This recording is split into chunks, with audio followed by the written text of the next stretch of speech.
Have you ever paused in the quiet hum between one task and the next and felt a deep, unspoken question rise from within? A question that has very little to do with what you must do and everything to do with who you are. What if the universe is not waiting for you to prove your worth? What if it is not tallying your efforts or measuring your sacrifices? What if all this time it has simply been waiting for you to open your hands and to realize you were born worthy of its boundless gifts?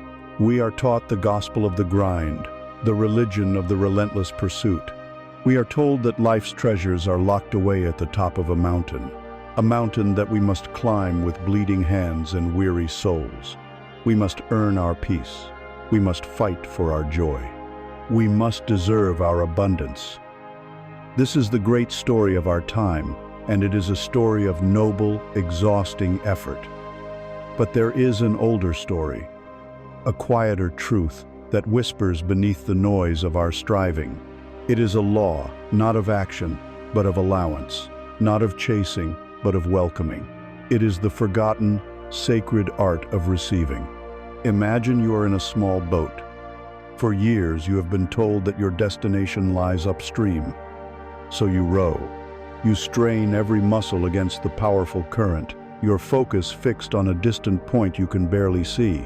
You make progress, yes, but you are perpetually tired. Your journey is a constant struggle. Now, what if you were to simply stop rowing? What if you were to lay down the oars, take a deep breath, and allow the boat to turn? You discover that the current was never your enemy.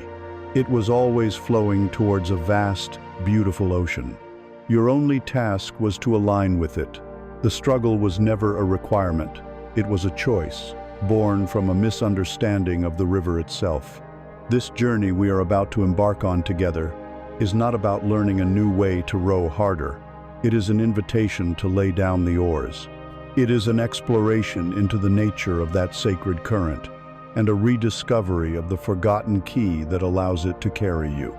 This key does not unlock some external vault of riches, but rather it unlocks the gate within you, a gate that has, perhaps for a long time, been closed. A gate that blocks the flow of true wealth, the kind that is measured not in currency, but in clarity, not in possessions, but in peace. Let us begin not by seeking an answer, but by creating the space for the answer to arrive. Let us step through the doorway into the great, silent truth of receiving. Let us begin with a word so heavy with the weight of human desire, so polished by the touch of a million dreams that it shines and glimmers in the center of our collective mind. That word is wealth. When you hear it, what images arise? Perhaps a cascade of golden coins, the sleek lines of a luxury car, the grand architecture of a sprawling home.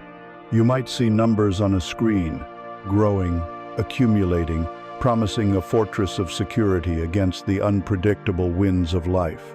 This is the wealth we have been taught to seek. A wealth that is external, measurable, and always just a little further down the road. It is a destination we are told to arrive at, but today we will explore a profound and liberating truth. True wealth is not a destination. It is not an acquisition. It is a realization. It is not something you find, but something you finally see. The pursuit of external wealth is a game of ghosts. It is a horizon that recedes with every step you take towards it. The mind creates a powerful illusion, a contract with reality that says, when I have this, then I will feel whole. When I achieve that, then I will be at peace. And so the chase begins. It is a life lived in the future tense. The energy of this chase is subtle, but pervasive. It is a low-grade hum of anxiety, a feeling of not quite there yet that becomes the background music to our lives. We reach a goal, we acquire the object of our desire, and for a moment, there is a flicker of satisfaction, a brief exhalation. But then, almost immediately, the emptiness returns. The ghost we thought we captured vanishes, and a new ghost appears on a more distant hill. The mind, addicted to the chase, simply creates a new target, This is the fundamental nature of seeking fulfillment outside of yourself. It is a path designed to have no end, for its purpose is not arrival, but the perpetual motion of wanting. It is a hamster wheel, gilded and beautiful, but a wheel nonetheless. True wealth, the wealth that satisfies the soul, operates on a completely different principle. It does not exist in the future. It is not a reward for your striving. It is woven into the very fabric of this present moment, and it is infinite. To access it, you do not need to run faster. You need only to become still. You do not need to add anything to yourself. You need only to notice what is already here. Think of it this way. The wealth of the universe is like the air you breathe. It is all around you, at all times. It is inside you. It is the most essential substance for your survival, offered freely and without limit. Yet, how often do you notice it? In moments of panic and fear, our breathing becomes shallow, constricted. We gasp for air, feeling as though we cannot get enough, even while we are submerged in an endless ocean of it. The problem is not a lack of air, but a constriction in our ability to receive it. The chase for external wealth is a form of spiritual panic. It is shallow breathing. The realization of true wealth is the conscious, deep, deliberate breath. It is the simple, profound act of opening to what is already given. Let us take that deep breath now. Wherever you are, allow your attention to gently turn inward.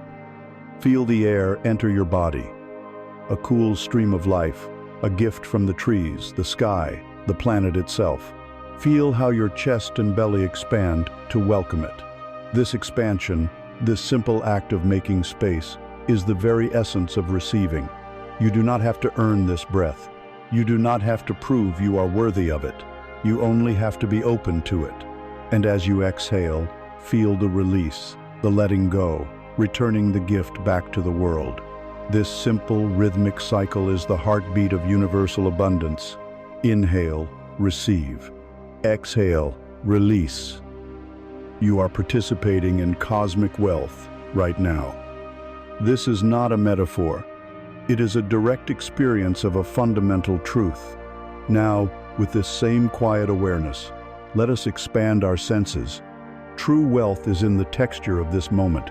If you are sitting, feel the solidness of the chair beneath you, the unyielding support of the ground. This is the wealth of stability. It is always there, holding you. Can you feel the subtle aliveness in your hands, the gentle thrum of energy and circulation? This is the wealth of life itself, a silent, miraculous engine working tirelessly on your behalf. Listen, past the obvious sounds, listen to the symphony of the subtle, the hum of electricity, the whisper of wind, the distant call of a bird. The world is constantly broadcasting its richness, but our minds are often tuned to the static of our own thoughts. To realize wealth is to change the channel. Look around you, and for a moment, see not objects, but miracles. Do not see a lamp, see the captured lightning of electricity, a human innovation of staggering genius. Do not see a plant, see a silent alchemist turning sunlight, water, and earth into green life. Do not just see a glass of water, see the unbelievable journey of molecules through clouds and rivers, purified and delivered for your nourishment. When you begin to look at the world this way, not with the jaded eyes of familiarity, but with the fresh eyes of a newborn soul, you start to understand. The world is not mundane. We have only allowed our perception to become mundane. The richness has been here all along. This brings us to the most profound layer of wealth, the one that can never be taken from you. It is the wealth of consciousness itself. It is the silent, aware space in which all of your experiences happen. Thoughts come and go. Emotions rise and fall. The world outside changes constantly, but the awareness that witnesses it all is constant. It is the screen on which the movie of your life is projected. We spend so much time fixated on the drama of the movie. We forget that our true nature is the screen itself, vast, empty, and untouched by any of it. To connect with this inner space, is to connect with a source of unshakable peace and security. This is the ultimate wealth. It is the bedrock of your being. From this place of inner fullness, your relationship with the outer world begins to transform. The universe is a mirror. It does not give you what you want. It gives you what you are. When you live from a place of frantic chasing and perceived lack, the universe dutifully reflects more situations that create the feeling of lack. It gives you more to chase. When you learn to inhabit your own inner state of abundance, when you can sit quietly and feel the wealth of your own breath, the wealth of this moment, the wealth of your own awareness, you begin to vibrate with a new energy. You are no longer sending out the signal of I need. You are broadcasting the frequency of I have. And so, the world begins to rearrange itself around this new song. Material wealth, the money, the opportunities, the beautiful objects, cease to be things you desperately hunt for. Instead, they become harmonious echoes of the richness you have already cultivated within. They begin to flow to you, often in surprising and effortless ways. They come not as a prize for your struggle, but as a natural consequence of your alignment. This is the great paradox. You receive the external treasures more easily only when you no longer need them to feel whole. You stop chasing the ghosts, and the real substance begins to find you. So, let this be our foundation. True wealth is not a future promise. It is a present moment realization. It is a shift in perception from what is missing to what is here. It is the deep breath, the attentive eye, the silent awareness. If this is so, if this infinite abundance is our birthright, a constant presence, then a crucial question arises. Why do we not feel it all the time? Why does the mind, so quickly, so easily, revert to the old story of scarcity and struggle?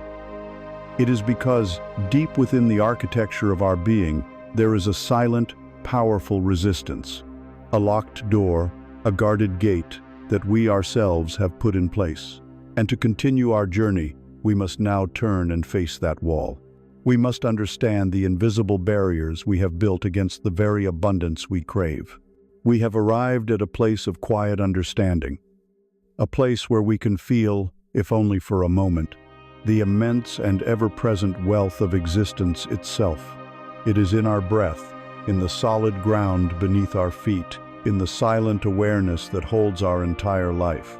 And yet, we have also arrived at a question, a paradox that sits at the very heart of the human condition.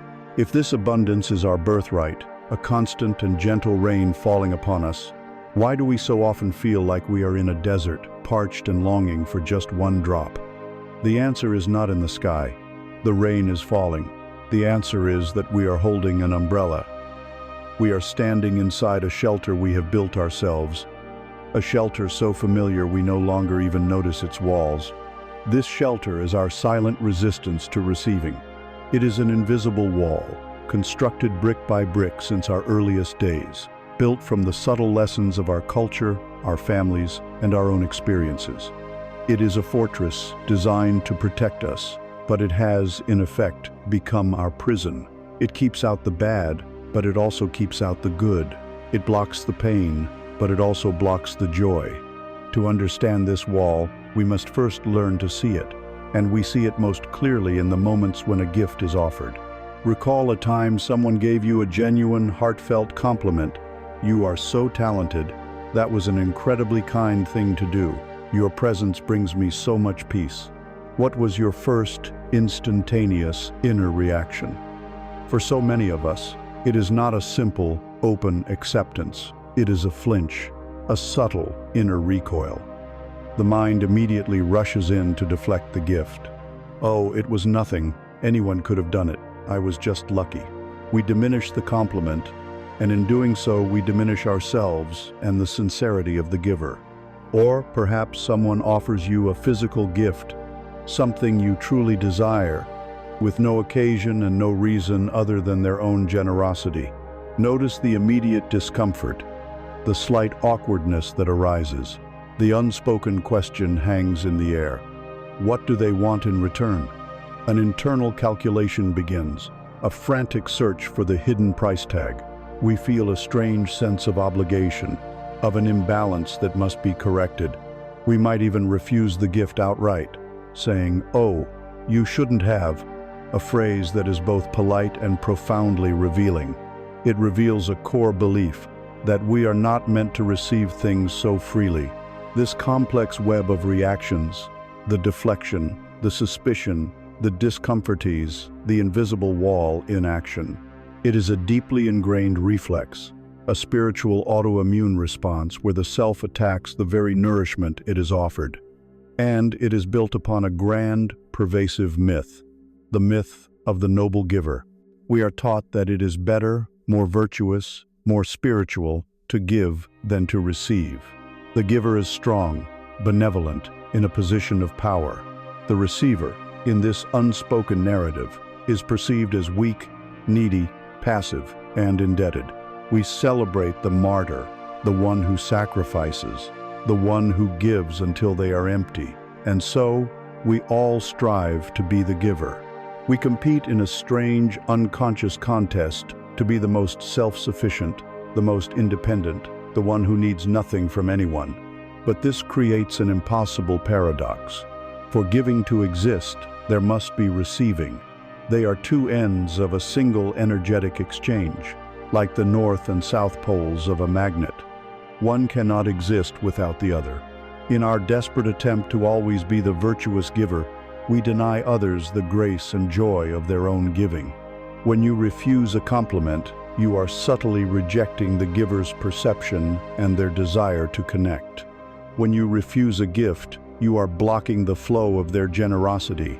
Your refusal to receive does not make you strong. It makes you a dead end in the universal circuit of abundance. You are damming the river, not just for yourself, but for everyone who wishes to share its waters with you. Let us use a metaphor. Imagine your mind as a loyal gatekeeper, standing guard at the entrance to your soul. This gatekeeper loves you deeply and has one primary mission: to keep you safe. Its training is based on a lifetime of evidence, on old-world programming that says, nothing is truly free. There is always a catch. If something seems too good to be true, it probably is. This programming was, at one point, a useful survival tool, but it is a primitive tool, unable to distinguish between a threat and a blessing. So when the universe, in its infinite creativity, sends a gift your way, an unexpected opportunity, a moment of serendipity, a person who offers love unconditionally, the gatekeeper's alarms begin to scream. This event does not compute. It does not fit the established rules of transaction and effort. It feels unsafe. And so, with the best of intentions, the gatekeeper slams the gate shut. It is not rejecting the gift out of malice. It is rejecting the gift out of a misguided, fearful love for you. It says, I cannot allow this in, because you have not paid the price. You have not struggled for it. Therefore, it cannot be trusted. This resistance is not a single solid barrier. It is a complex structure, reinforced by several deep-seated fears. There is the fear of debt. We believe that every gift received creates an entry in a cosmic ledger, an obligation that we must one day repay. If we feel we cannot repay it, the gift becomes a source of anxiety, not joy. There is the fear of manipulation. We suspect that a gift is merely a down payment on a future request, a tool to indebt us and control our behavior. Then there is the profound fear of vulnerability. To receive, truly and openly, is to admit that we are not an island. It is to admit that we have needs, that we have empty spaces that can be filled by the grace of another. It requires us to put down our armor, to be soft, to be open. And to the ego, that fortress of self-sufficiency we have so carefully constructed, this level of openness feels like annihilation. The ego wants to be the hero of the story. It wants to be the one who achieves, who conquers, who provides. The ego thrives on doing. Receiving is an act of being. It is a surrender. It is an admission that we are not in complete control. that we are part of a larger flow, a grander intelligence. This surrender is deeply threatening to the ego's identity, and so it resists. It will call this surrender weakness. It will call this openness naivete. It will do everything in its power to convince you to keep the gate locked, to stay in the familiar, controllable world of earning and striving. This internal conflict is more than just a psychological quirk. It is an energetic reality. When you are in a state of resistance, you are creating a chaotic, repelling vibration. You are telling the universe, with every fiber of your being, no, thank you. You may be praying for rain, but you are broadcasting the energetic signature of a closed roof. You are blocking the very flow you are asking for. The universe, which operates on the flawless logic of reflection, simply honors your signal. It says, as you wish, and the blessings you seek are diverted, flowing around the unyielding obstacle that is your resistance, waiting patiently for the day you might choose to open the door. This invisible wall, this loyal but misguided gatekeeper, this silent resistance is the primary reason we feel lack in a universe of abundance. We have looked at its structure, we have felt its presence, we have understood its function. Now we must ask the most important question of all. What are the very bricks from which this wall is made? All these fears, the fear of debt, of vulnerability, of losing control, are held together by a single, powerful mortar. It is a belief so fundamental, so deeply buried, that we often do not even recognize it as a belief. We mistake it for the truth. It is the quiet, painful whisper that says, I am not enough. It is the haunting feeling, deep in our bones, that we are not, in our natural state, truly and unconditionally worthy of being loved, of being blessed, of receiving the boundless wealth of the cosmos. And it is this core illusion of unworthiness that we must now bring into the light. For it is only by seeing the brick for what it is, a simple piece of clay, not a diamond, that we can begin to dismantle the wall, one piece at a time. We have journeyed inward, tracing the shadow of our resistance back to its source. We have stood before the invisible wall that separates us from the life we crave, and we have identified the mortar that holds its every brick in place. It is a single, pervasive belief, a quiet poison that has seeped into the soil of our soul. It is the belief in our own unworthiness. This idea, this feeling that we are somehow deficient, that we must strive and struggle to earn our place in the sun, is the master illusion.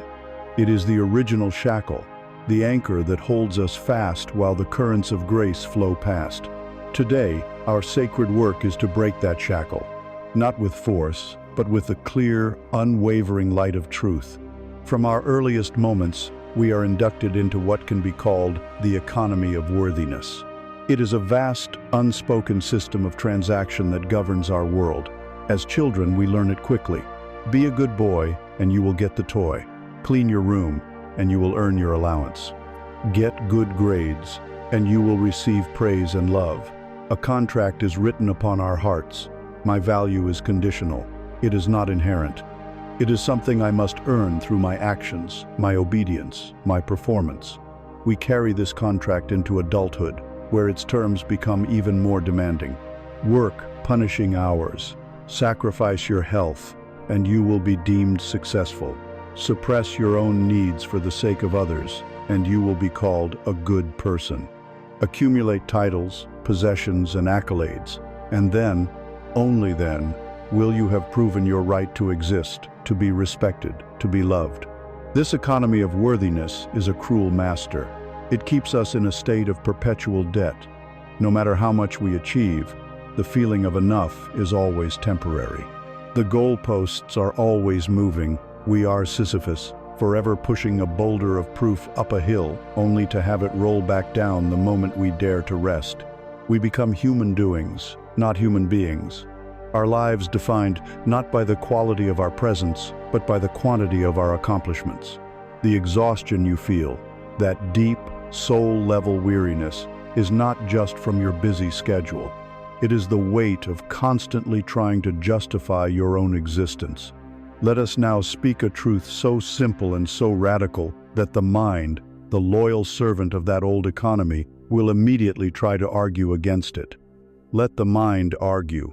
Your heart will know its own truth. The truth is this: your worth is not negotiable.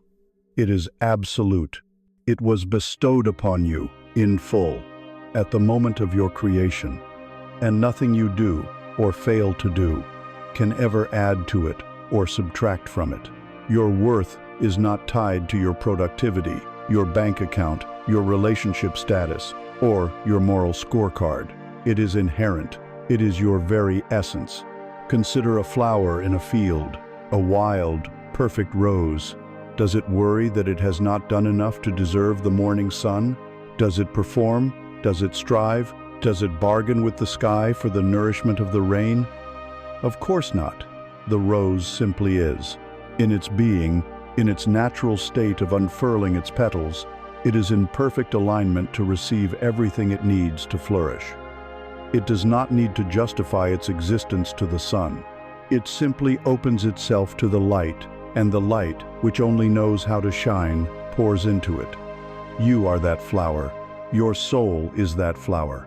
The boundless abundance of the universe, its love, its joy, its peace, its material wealth is the sun. The sun does not judge you. It does not check your credentials. It only knows how to shine.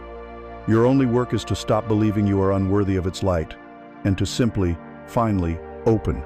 At this point, the conditioned mind, the gatekeeper, rushes in with its objections. But what about my mistakes? It cries. What about the times I have failed, the people I have hurt, the shameful things I have done?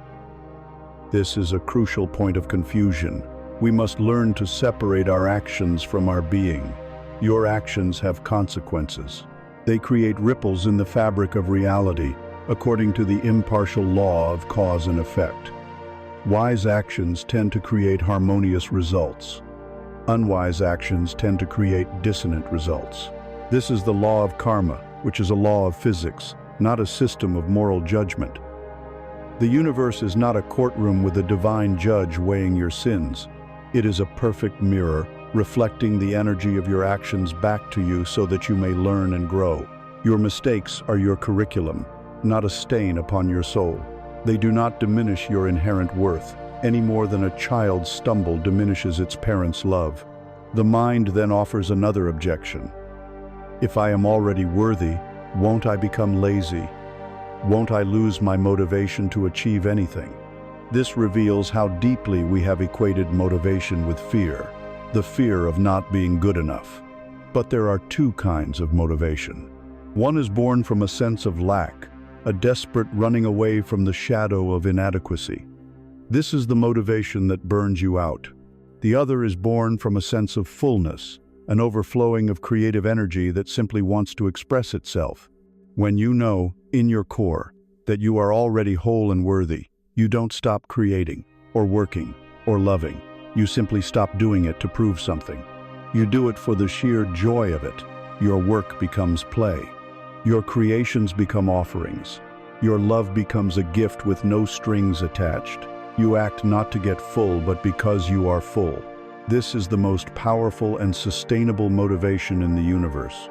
Your worthiness is a form of existential permission. For so long, we have been waiting for someone, a parent, a partner, a boss, a guru to look at us and say, "You are enough. You have my permission to be happy. You have my permission to be abundant." The great liberation is realizing that you do not need to seek this permission externally. You were born with it. Your very existence is your permission slip. Let this sink into your body, past the defenses of the mind. Feel it in your bones. Place a hand on your heart and feel its steady beat. That rhythm is the rhythm of worthiness. It is the universe saying, yes, yes, yes. You can affirm this to yourself, not as an attempt to convince, but as an act of remembering, I am. Therefore, I am worthy. This is not a journey of becoming worthy. You cannot become what you already are. This is a journey of uncovering your worth, It is an excavation, a gentle sweeping away of the dust and debris of false conditioning that has buried your inner diamond. The work is not to build a new, more worthy identity. The work is to lovingly dismantle the false one. It is an act of subtraction, not addition. You are not building a statue. You are chipping away the stone to reveal the masterpiece that was always inside. As this profound truth begins to settle in your system, a new space opens up inside of you. The frantic energy of proving yourself begins to subside. The noise of self-judgment begins to quiet. And in this newfound peace, you may look around and wonder, if I am truly worthy of it all, why is my life not yet reflecting this? Why is my cup not overflowing? This is a valid and important question. Realizing your worth is like inheriting a vast, beautiful mansion. You now hold the deed. You know without a doubt that it is yours. But for years, perhaps a lifetime, you have been living in just one small, dusty room, hoarding old furniture and clinging to familiar comforts. You have the right to the entire mansion, but you have not yet cleared out the clutter to make space for the new. Your inner world, your cup, is still full of the old energy of wanting and striving. And you cannot pour fresh, clean water into a cup that is already full. Our next step, then, is to learn how to gently, lovingly empty that cup. We have reclaimed the deed to our inner mansion. We have stood in the light of the profound truth that our worth is inherent, absolute, and unconditional. A great chain has been broken. Yet, as we stand in the doorway of this vast inner estate, we may find the rooms are not empty. They are cluttered. They are filled to the ceiling with the furniture of our past, the anxieties for our future, and the relentless, noisy clamor of wanting. We know we are worthy of abundance. But our inner space is so full, there is simply nowhere for it to go. To welcome the new, we must first be willing to clear out the old. This brings us to the principle of the full cup. It is a simple physical law with profound spiritual implications. You cannot pour more water into a cup that is already full. Any new liquid that is offered will simply spill over the sides, wasted and unreceived. Imagine that your consciousness, your state of being in this very moment, is that cup. And imagine the universe is a gracious host, constantly trying to pour into your cup the fresh, living water of peace, inspiration, opportunity, and joy. But our cups are already full. They are full to the brim with the murky, stagnant water of wanting. What is this state of wanting? It is not the same as a gentle, creative desire. Desire is a natural impulse of life, a spark that points us toward expansion and creation. Wanting, in the sense we are exploring, is what happens when desire sours into desperation. It is a state of psychic and energetic contraction. It is the feeling of leaning forward into the future, convinced that your happiness and wholeness are not here, now, but are located over there, in the attainment of a specific outcome, person, or possession. Tune into your body for a moment and feel the energy of wanting. Bring to mind something you feel you desperately need. A certain amount of money, a particular relationship, a specific job. Now, notice what happens in your body. There is a clenching, is there not? A subtle tension in the jaw, the shoulders, the stomach. There is a sense of incompleteness, a feeling of less than, a painful awareness of the gap between where you are and where you believe you need to be. This feeling, this energetic signature of lack, is what fills your cup. It is a powerful, non-verbal prayer to the universe, and the prayer is, I do not have. I am not whole. I am in a state of lack. The universe, being the flawless mirror that it is, does not hear your words of affirmation if they are contradicted by this powerful feeling. It responds to the vibration, not the vocabulary.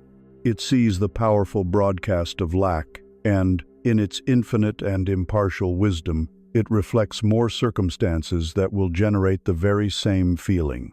It gives you more experiences of not having.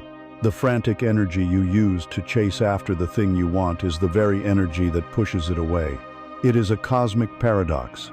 Your desperate need for it is a declaration that it is not here, and so it cannot be here. This is the great misunderstanding of the law of attraction as it is often taught. People believe they must focus intensely on the object of their desire. They create vision boards and repeat affirmations, trying to pull the thing toward them with the force of their will. But in doing so, they often amplify the underlying feeling of not having it. They fill their cup to overflowing with the energy of wanting, and then wonder why the blessings of the universe seem to spill uselessly around them. The true path to receiving is not about wanting more intensely. It is about cultivating emptiness. It is about learning how to pour out the murky water of craving so that your cup becomes an empty, receptive vessel. Only an empty cup can be filled. Only a clear space can welcome a guest. Let us try a small experiment, right here and now. Bring that object of your desire back into your mind. Feel the tension, the need, the subtle desperation. Acknowledge it without judgment. This is the full cup. Now, consciously, deliberately, make a choice. Just for this moment, you are going to let it go. Imagine you are holding a heavy stone in your hand, the stone of your wanting. You have been clenching it for so long, your muscles have forgotten how to relax. Now, open your hand. Let the stone drop. Mentally, say to the universe, I release my desperate need for this. My happiness is not contingent on its arrival. I choose to be whole, right now. As you do this, immediately bring your attention back to your body. Return to the anchor of your breath. Feel the air moving in and out. Feel the sensation of your hands, the contact of your body with the surface that supports it. Come back to this present moment, the only place where life is actually happening. What do you notice? There is a release of tension, is there not? A sense of spaciousness opening up in your chest, a quiet peace that was unavailable just a moment ago. This is the feeling of the empty cup. This is the state of allowing. It is a state of profound power, for it is a declaration of your own wholeness, independent of any external condition. You have stopped shouting at the universe about what you lack, and in the resulting silence, you can finally hear its whispers. The great spiritual masters understood this paradox intimately. We receive what we desire most easily only after we have surrendered our attachment to it. This is not a clever trick to fool the cosmos. It is a fundamental shift in our energetic state.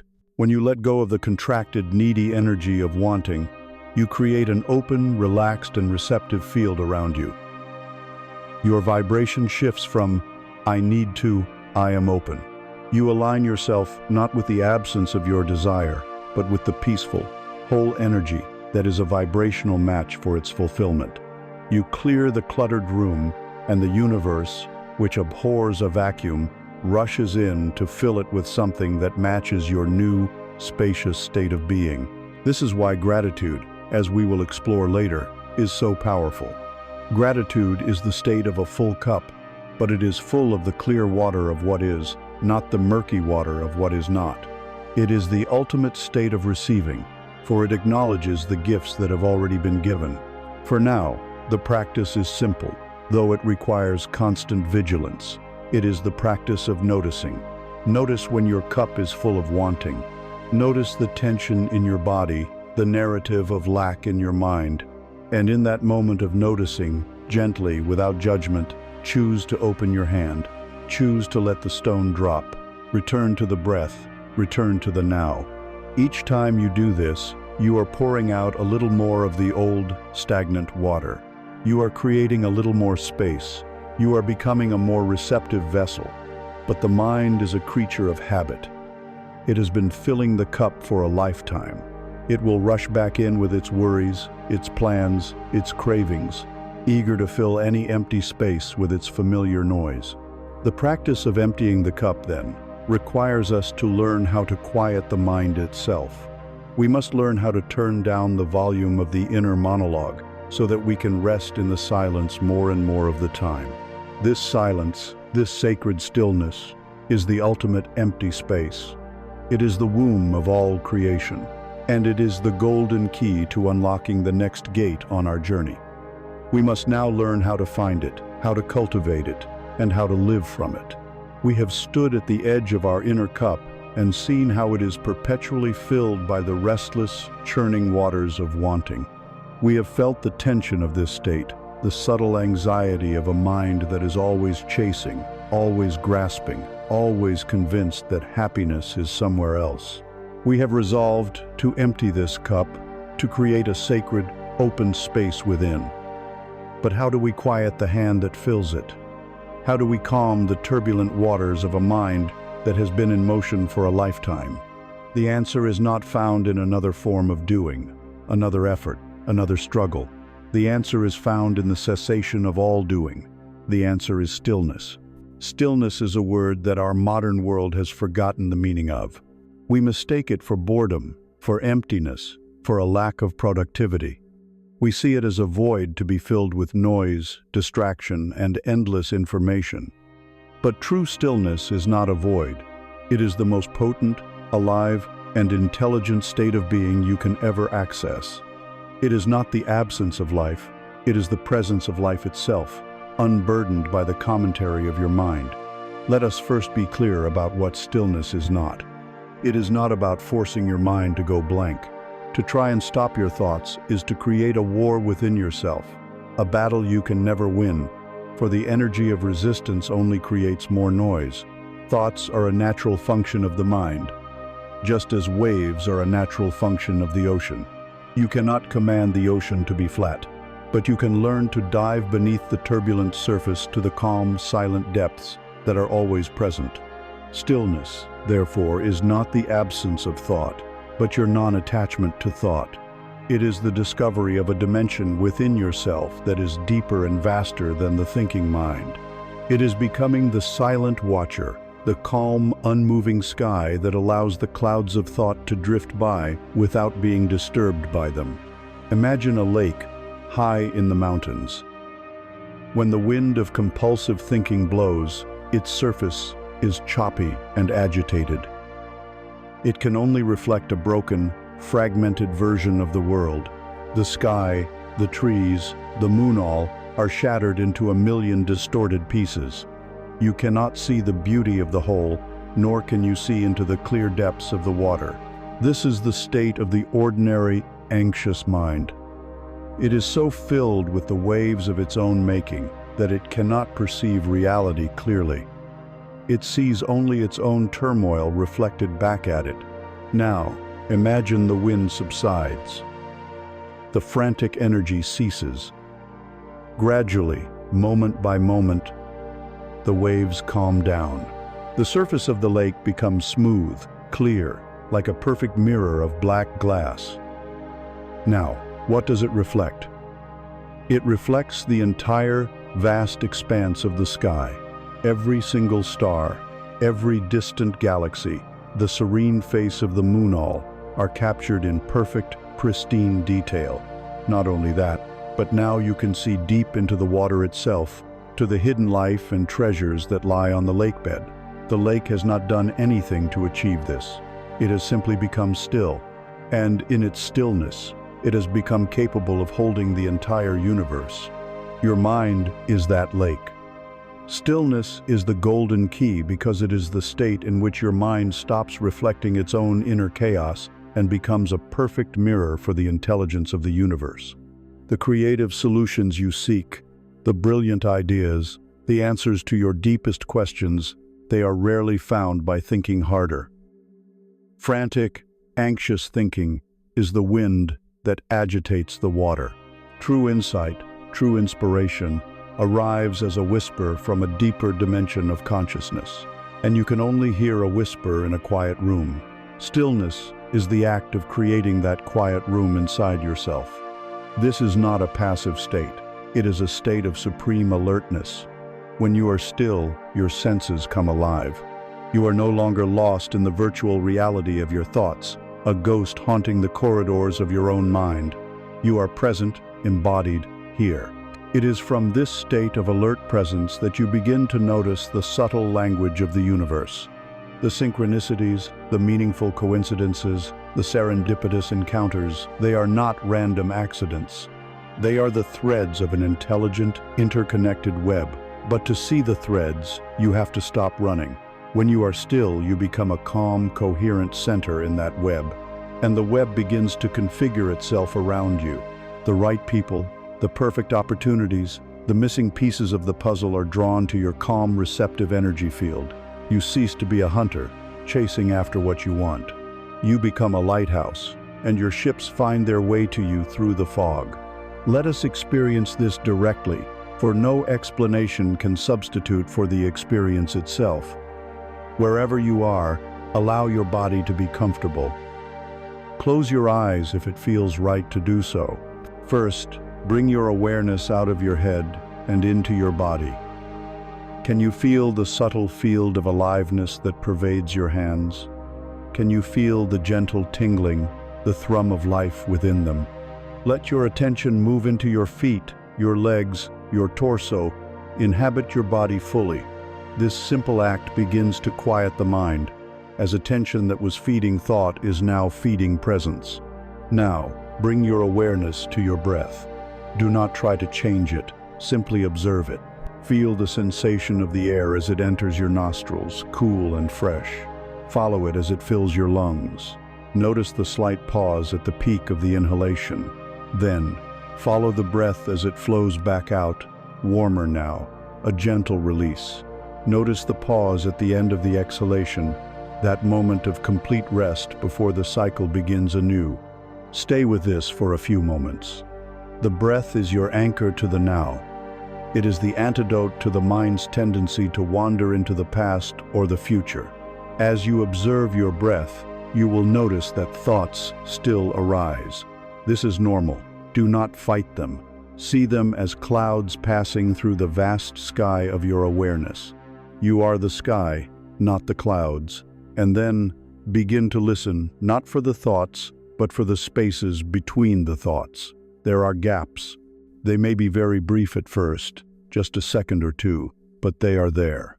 In that gap, there is no thought. There is only silent, alert awareness. That is it. That is the portal. That is the stillness we seek.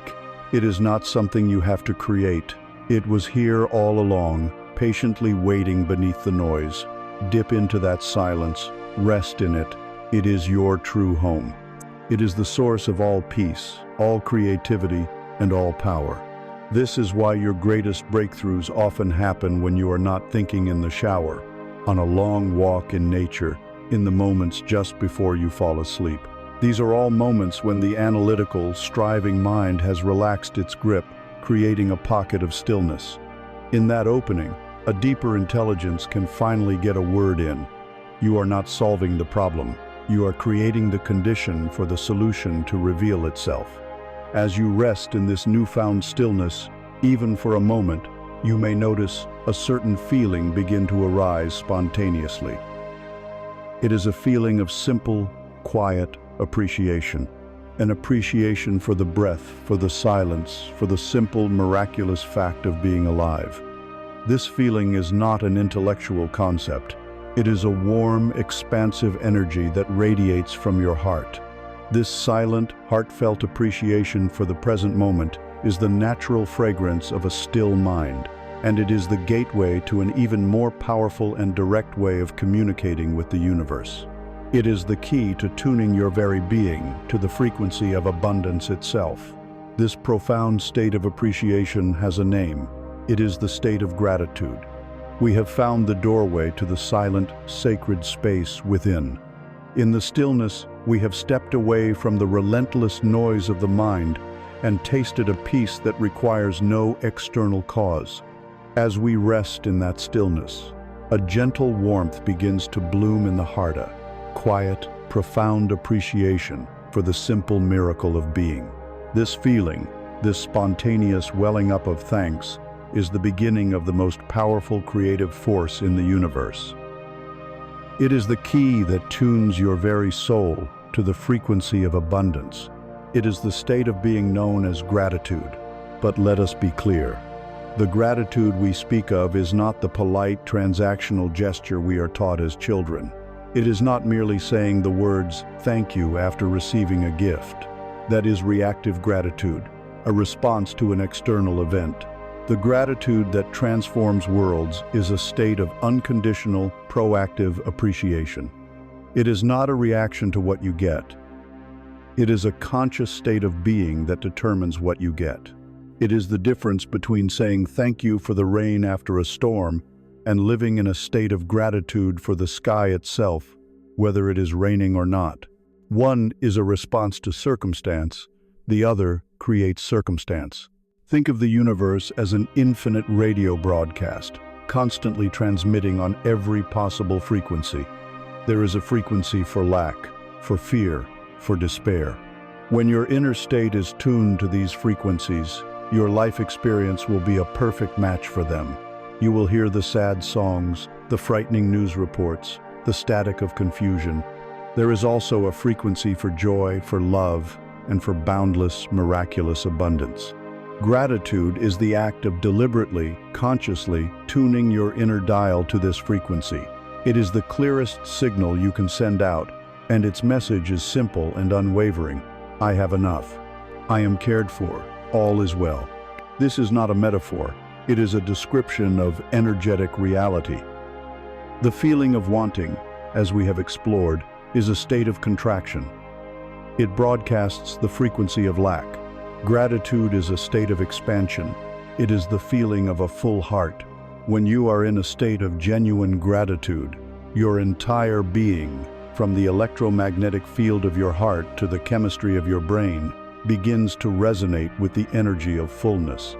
You are no longer a vibrating antenna for lack. You have become a vibrating antenna for more things to be grateful for. The universe, in its perfect, impartial way, simply matches your signal. It responds to your song by playing it back to you, amplified. The person who is truly grateful for the single dollar in their pocket is the one to whom $100 can flow. The person who curses their single dollar has tuned themselves to the frequency where that dollar will soon disappear. The mind, in its cleverness, resists this. It says, "This is absurd. I will be grateful when I have something to be grateful for. Give me the riches, the love, the health, and then I will give you my thanks." This is the logic of the ego, the logic of the transactional world. It is like telling a radio, "Give me the beautiful music, and then I will tune to the right station." The radio cannot do that. It can only play the frequency it is tuned to. You must tune the dial first. You must generate the feeling of gratitude before the evidence has arrived. This is the essence of conscious creation. It is an act of profound faith, a declaration that your inner state is the cause, not the effect, of your outer world. So how do we cultivate this state, especially when our external circumstances seem to give us little to be grateful for? We start where we are. We start with the things we have overlooked, the miracles we have taken for normal. We start with the masterpiece that is your own body. Let us enter into this practice now. Allow your attention to rest gently within your body. Bring your awareness to your feet, planted firmly on the ground. Feel a wave of gratitude for these incredible structures of bone, muscle, and nerve. They have carried you through your entire life. They have allowed you to stand tall, to walk away from danger, to run toward joy, to dance. They are your connection to the earth, your foundation in this world. Feel a deep, sincere thanks for your feet. Now, let that wave of gratitude travel up to your legs, your pillars of strength and movement. They give you the power to journey through the world, to explore, to stand your ground. They are the engines of your physical freedom. Let gratitude fill your legs. Move this awareness to your abdomen, to the incredible world of your inner organs working in silent, perfect harmony. Your digestive system, a miraculous alchemy lab turning food into life force. Your kidneys, purifying your blood day and night without a single conscious command from you. Feel gratitude for this silent, tireless inner team that sustains you. Bring your attention to your hands. Look at them if you can. See the impossible complexity, the fine lines, the unique map of your life. etched into your palms. These hands have allowed you to build, to create, to soothe, to comfort. They have held loved ones. They have wiped away tears. They have learned skills. They have turned the pages of books that changed your life. They are your interface with the physical world, your tools for expressing your inner vision. Fill your hands with a profound sense of gratitude. Now, bring your awareness to your heart. Place your hand over it if you wish. Feel that steady, faithful rhythm. Thump, thump, thump, thump. It has been beating for you every second of every minute of every day since before you were born. It has never asked for a vacation. It has never gone on strike. It is the drumbeat of your life, a constant, unwavering affirmation that you are alive. It is the engine of love, of compassion, of connection. Let your heart be filled with gratitude for itself, for its own relentless, life-giving pulse. Finally, bring your attention to your head. Feel gratitude for your ears, these intricate spirals that translate invisible vibrations in the air into the sound of music, the voice of a loved one, the song of a bird. Feel gratitude for your eyes, these twin windows that drink in the light of the world, that perceive the color of a sunset, the smile on a face, the beauty of art. And feel gratitude for your mind. Yes, even the noisy mind. For all its flaws, it is a tool of immense power, capable of logic, of imagination, of memory, of dreaming up a better world. Be grateful for its capacity, even as you learn to be its master rather than its servant. By now, your entire body should be humming with this gentle, warm frequency. You have not had to invent anything. You have simply noticed and appreciated what is already true. This is the first level of gratitude practice. You are now tuned to the station, but we can go deeper. We can expand this field of gratitude to the unseen forces that support us. Feel gratitude, right now, for the force of gravity. A silent, constant embrace that holds you lovingly to the planet, that keeps the atmosphere from floating away, that gives weight and substance to your world. Feel gratitude for the air you are breathing. This invisible ocean of oxygen gifted to you by the countless trees and plankton of the world. You are in a constant, intimate relationship with every leaf on the planet. Feel gratitude for the generations of your ancestors. An immense, unbroken chain of lives, of loves, of struggles and triumphs, stretching back through the mists of time, all of which had to happen exactly as they did for you to be here, now, drawing this very breath. You are the culmination of 1,000 love stories. And now, we approach the most transformative level of gratitude. This is the practice that will shatter your limitations and make you a true master of your reality. It is the practice of gratitude for your challenges, gratitude for your pain. This is not a call for masochism or for pretending that difficult experiences are pleasant. They are not. It is a call to become a spiritual alchemist, to find the hidden gold within the lead of your suffering. Bring to mind a challenge you have faced in your past, a heartbreak, a failure, a loss. Do not immerse yourself in the pain of it. Stay present as the observer and ask this question: what gift did this experience, however difficult, ultimately bring me? Did the heartbreak teach you the true meaning of self-love? Did the failure teach you resilience and humility? Did the loss force you to discover a strength within yourself that you never knew you possessed? Did it shatter an illusion you were holding, freeing you to find a more authentic path? Look for the single thread of gold. Find the pearl that was formed around that irritating grain of sand, and give thanks for that. Give thanks for the strength you discovered, for the wisdom you gained, for the compassion that was forged in the fire of your own pain.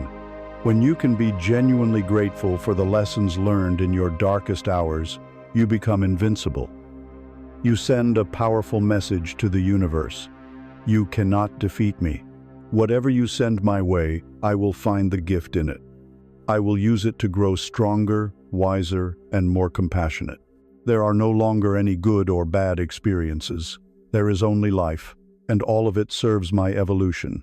When you reach this state, you have transcended victimhood completely. You are no longer a ship tossed about by the waves. You are the ocean itself. This is the power of gratitude. It is a state of being that declares your fundamental trust in life. It dissolves fear, anxiety, and the ego's constant complaints. It opens your eyes to the beauty and miracles that are already surrounding you, and in doing so, it magnetizes more beauty and more miracles into your life. It is the frequency of receiving. It is the language of grace. When you live in this state, your cup is no longer empty, waiting to be filled. Your cup is already overflowing. And from this state of overflowing gratitude, this deep and abiding trust, a new question naturally arises. Now that you are tuned to the correct frequency, now that you are broadcasting a clear signal of abundance and trust, how do you allow the music to play without constantly trying to fiddle with the dials or direct the orchestra? The next step in our journey is to master the art of letting go, of surrendering control, and of trusting the infinite intelligence that has answered your grateful call. We have arrived at a place of high and holy frequency. We have learned to tune the instrument of our being to the sublime vibration of gratitude. From this expansive state, we have sent a clear, coherent signal into the quantum field, a signal of fullness, of trust, of profound appreciation for what is. We have planted our seed in the most fertile soil imaginable. And now, having done this sacred work, we arrive at the most challenging, most paradoxical, and most liberating task of all. The task of doing nothing. The sacred art of getting out of our own way. The moment we send out a clear intention, the moment we feel that expansive hope, another part of us immediately springs into action. Let us call this part the anxious manager. This manager lives in our ego mind, and it is a creature of immense fear and doubt, masquerading as practicality and control. It believes with every fiber of its being that it alone knows the best way for our desires to manifest. It immediately pulls out a cosmic spreadsheet, drawing up a detailed plan with a strict timeline. It says, the money must come from this specific source. The perfect partner must look like this and appear at this exact party. The healing must happen within this precise time frame. This anxious manager believes it is helping. It believes it is securing the outcome. But in reality, it is the single greatest obstacle to the manifestation of our dreams. It is the anxious farmer who, having planted a precious seed, cannot bear the mystery of the germination happening unseen beneath the soil. So he digs it up every morning to check on its progress. He shines harsh lights on it, trying to force it to grow faster. He tugs on the first tiny sprout, hoping to stretch it into a mighty oak overnight. And in his frantic, well-intentioned meddling, he breaks the delicate roots, starves the seedling of the darkness it needs, and ultimately ensures that his cherished plant will never see the sun. His lack of trust becomes a self-fulfilling prophecy of failure. This anxious manager, this controlling part of our ego, does the very same thing. Its vision is tragically limited. It can only formulate plans based on what it already knows, on the narrow data of its own past experiences. But the universe, the infinite intelligence you are co-creating with, does not operate from such a limited data set. It operates from a field of infinite possibility. It can see a million pathways to your desire that your conscious mind cannot even begin to imagine. It might know that the perfect business partner for you is not the person you are chasing, but a stranger you will meet if you take a different route home today. It might know that the money you need will not come from the promotion you are stressing over, but from a sudden creative idea that will drop into your mind the moment you stop thinking about it. When you insist on your own tiny, detailed plan, you are shouting at the universe, "No, thank you. I am not interested in your infinite wisdom or your elegant solutions. I want it done this way, my way, the hard way." You are closing the door on a million miracles in favor of the one limited path you can see. The energy of control is the energy of constriction. It is a clenched fist, It is a signal of profound distrust. You may be saying the words, "I trust the universe," but your energy is screaming, "I don't believe you can handle this without my constant supervision." This mixed signal creates energetic chaos. It is like trying to tune a radio to two different stations at once. All you get is static. The true path of the master creator lies in the redefinition of surrender. In our culture, surrender is a dirty word. It implies defeat, weakness, giving up. But in spiritual reality, surrender is an act of supreme intelligence and unimaginable power. It is not giving up, it is giving over. It is the conscious and deliberate act of delegating the how and the when to the most powerful, intelligent, and capable force in existence. It is the CEO of a company entrusting a critical project to their most brilliant and experienced department, rather than trying to micromanage every detail themselves.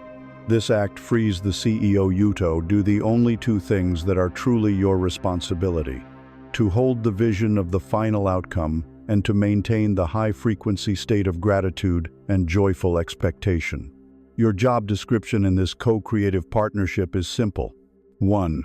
Clarify your desire, plant the seed. R. Cultivate the inner state of already having it. Through stillness and gratitude, tend the soil. 3. Let go of the outcome and trust the process. Allow nature to do its work. That is all. The how, the when, and the who are not your department. They are the domain of the universe. Your obsession with them is a sign that you are trying to do a job for which you are profoundly unqualified. It is the ultimate act of humility and wisdom to admit this and to hand the details over to the master strategist. Let us try to feel the liberation of this in our bodies. Take a moment to bring to mind a problem you are currently trying to solve, a desire you are trying to force into existence. Feel the weight of it. Feel the tension in your shoulders and jaw that comes from carrying this burden, from believing that you alone are responsible for figuring it all out. Visualize this entire situation as a heavy, complicated object that you are holding tightly in your hands. Now, imagine a vast, benevolent, and infinitely intelligent presence before you. You can see it as a warm, golden light, or as the star-filled expanse of the cosmos, or simply as a feeling of profound love and peace. This is the presence you are handing the task over to. Take a deep breath, and as you exhale, physically and energetically imagine yourself extending your hands and placing this heavy object into the care of that presence. Let it go completely. Feel the weight lifting from you. As you hand it over, make this silent declaration from your heart. I have done my part. I have clarified my desire and aligned my energy. I now release the how and the when to your greater wisdom. I surrender my limited plans and my impatient timeline. I trust that you will bring this, or something even better, to me in the perfect way and at the perfect time for the highest good of all. My only work now is to remain in a state of joy, gratitude, and peace, and to be ready to receive. I let go. It is done. Feel the immediate relief that this act of surrender brings. Feel the space that opens up in your mind when you are no longer running a million frantic calculations. This is the freedom your soul has been craving. In this state of open-handed trust, you become incredibly powerful. You are no longer resisting the current. You are flowing with it. You have become a clear channel, and the universe can now work through you, unhindered by the static of your fear and control. You will find that you are guided, seemingly by instinct, to do the right thing at the right time. You will happen to call the right person. You will suddenly have the urge to visit a place where you meet a key collaborator. This is the universe moving the pieces on the board, and it can only do so when you stop grabbing at them yourself. This profound trust, this ability to truly let go, is not based on blind faith or wishful thinking. It is not a gamble. It is an intuitive certainty that arises from a truth that lies even deeper than the law of receiving. It is a truth about your very identity. We find it difficult to trust a force we perceive as separate from us, as a distant and foreign power. But what if that intelligence was not separate at all? The reason you can surrender so completely, the reason you can trust the process of germination without digging up the seed, is that the intelligence of the farmer and the intelligence of the soil are one and the same. You are not a humble subject petitioning a cosmic king. You are something far more intimate, far more magnificent. You are a wave, and the universe is your ocean. And it is this truth of non-separation that we must now explore, for in it lies the final key to absolute freedom and effortless creation. We have stood at the edge of the cliff of control, and we have learned to let go. We have placed our deepest desires into the hands of a vast and benevolent intelligence, trusting that it will orchestrate the how and the when with a wisdom that far surpasses our own. But what is the source of this unshakable trust? It is not a blind leap of faith. It is a deep, intuitive knowing that is born from the most profound realization available to a human being. It is the realization that the intelligence you are trusting is not separate from you. You are not a tiny, fragile creature living in the universe.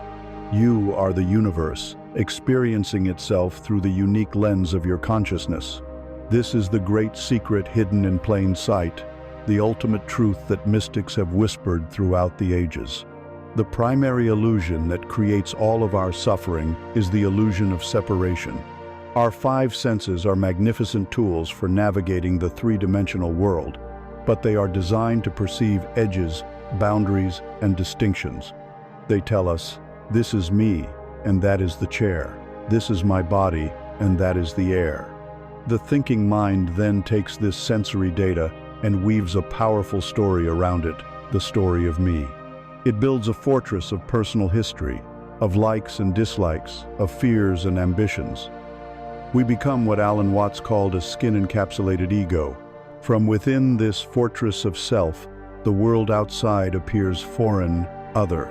We feel small, vulnerable, and alone, a single, isolated being facing a vast and often intimidating cosmos. Life becomes a struggle for survival, a competition for resources, a negotiation with a distant God or an indifferent universe. This feeling of separation is the root of all fear. For what is fear but the anxiety of a separate part, worried about its own preservation? But both modern science and ancient wisdom tell us that this separation is a profound illusion. Look at your hand. It appears solid, separate, real. Yet, physics tells us that your hand is composed of atoms which are themselves 99.999% empty space. And these atomsa's swirling dance of energy are the very same atoms that make up the air you are breathing, the ground beneath you, and the most distant stars in the night sky. The iron in your blood and the calcium in your bones were forged in the fiery heart of a star that lived and died billions of years ago. You are not just living under the stars. You are, quite literally, made of stardust. You are a walking, breathing piece of the cosmos that has woken up and become aware of itself. Consider the metaphor of the ocean and the wave. A wave rises from the great body of the water. It has a unique shape, a specific direction, a lifespan. It travels alongside other waves, and from its perspective, it may feel very individual, very separate. It may look at the shore ahead and fear its own end, its own dissolution. This is the perspective of the human ego.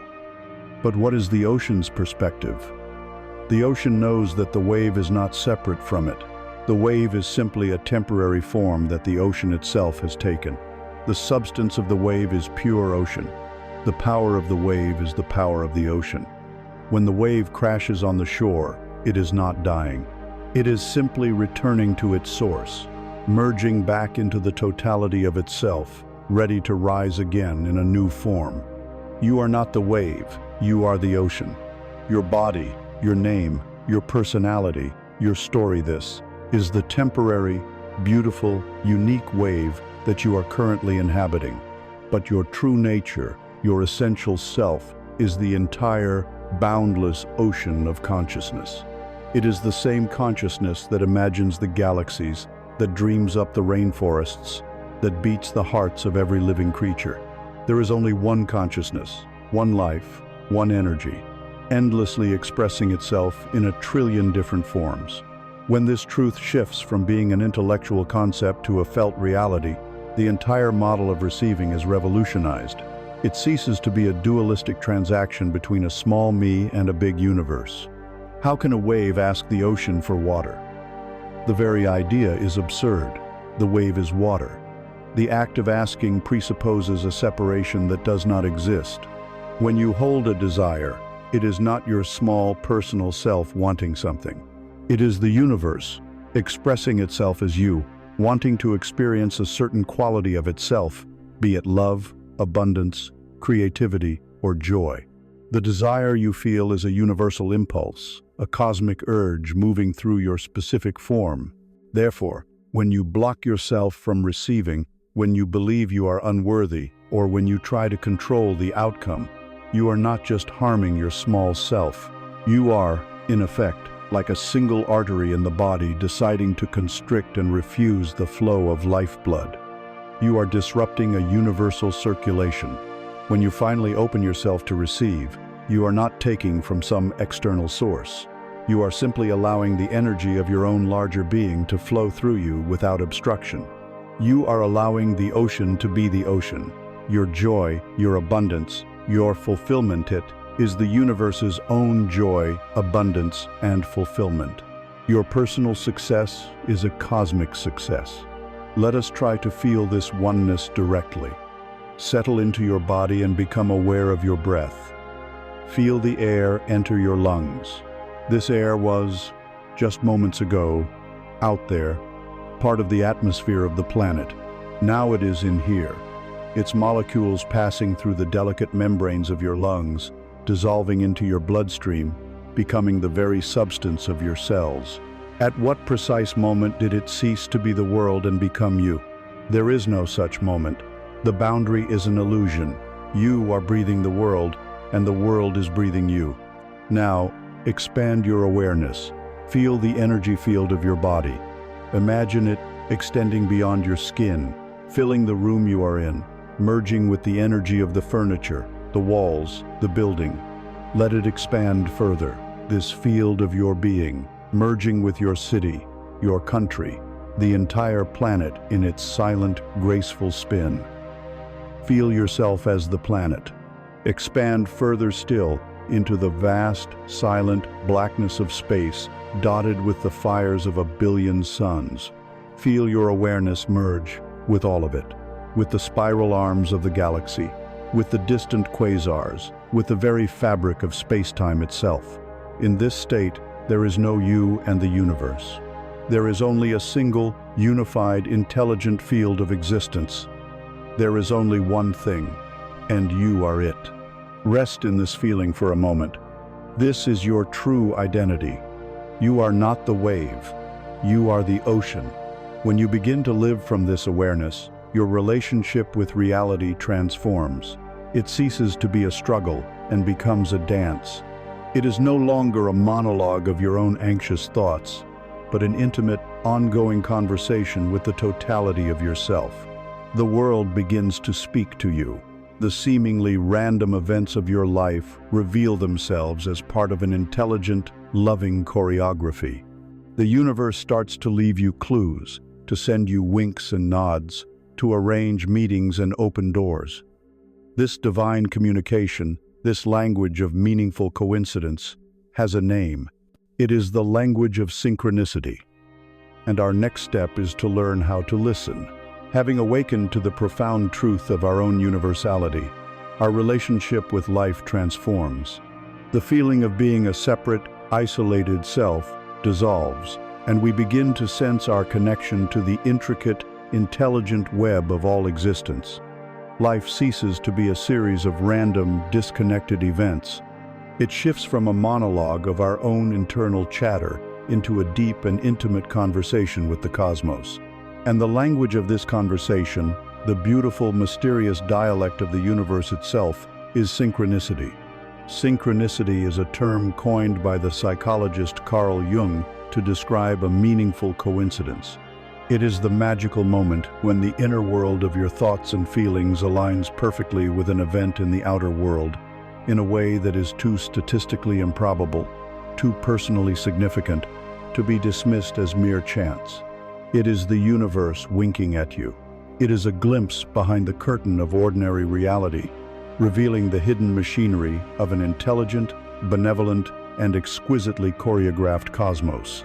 You have already experienced this language, though you may have brushed it off as strange or unimportant.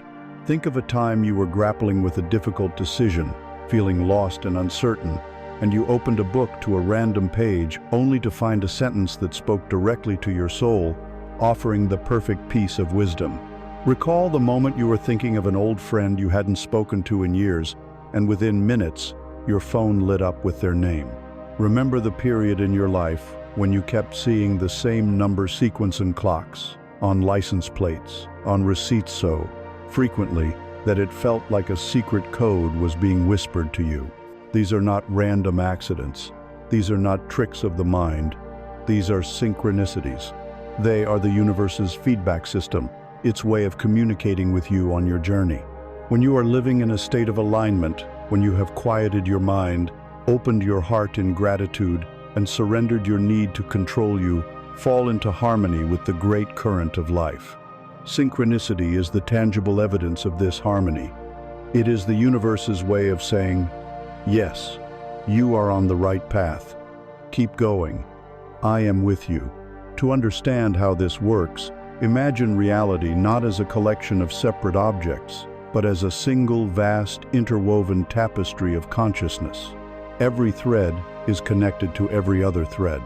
Your inner state, your thoughts, feelings, and beliefs, a vibration that you are constantly sending out into this tapestry. When your vibration is clear and coherent, it creates a distinct resonance that travels through the web.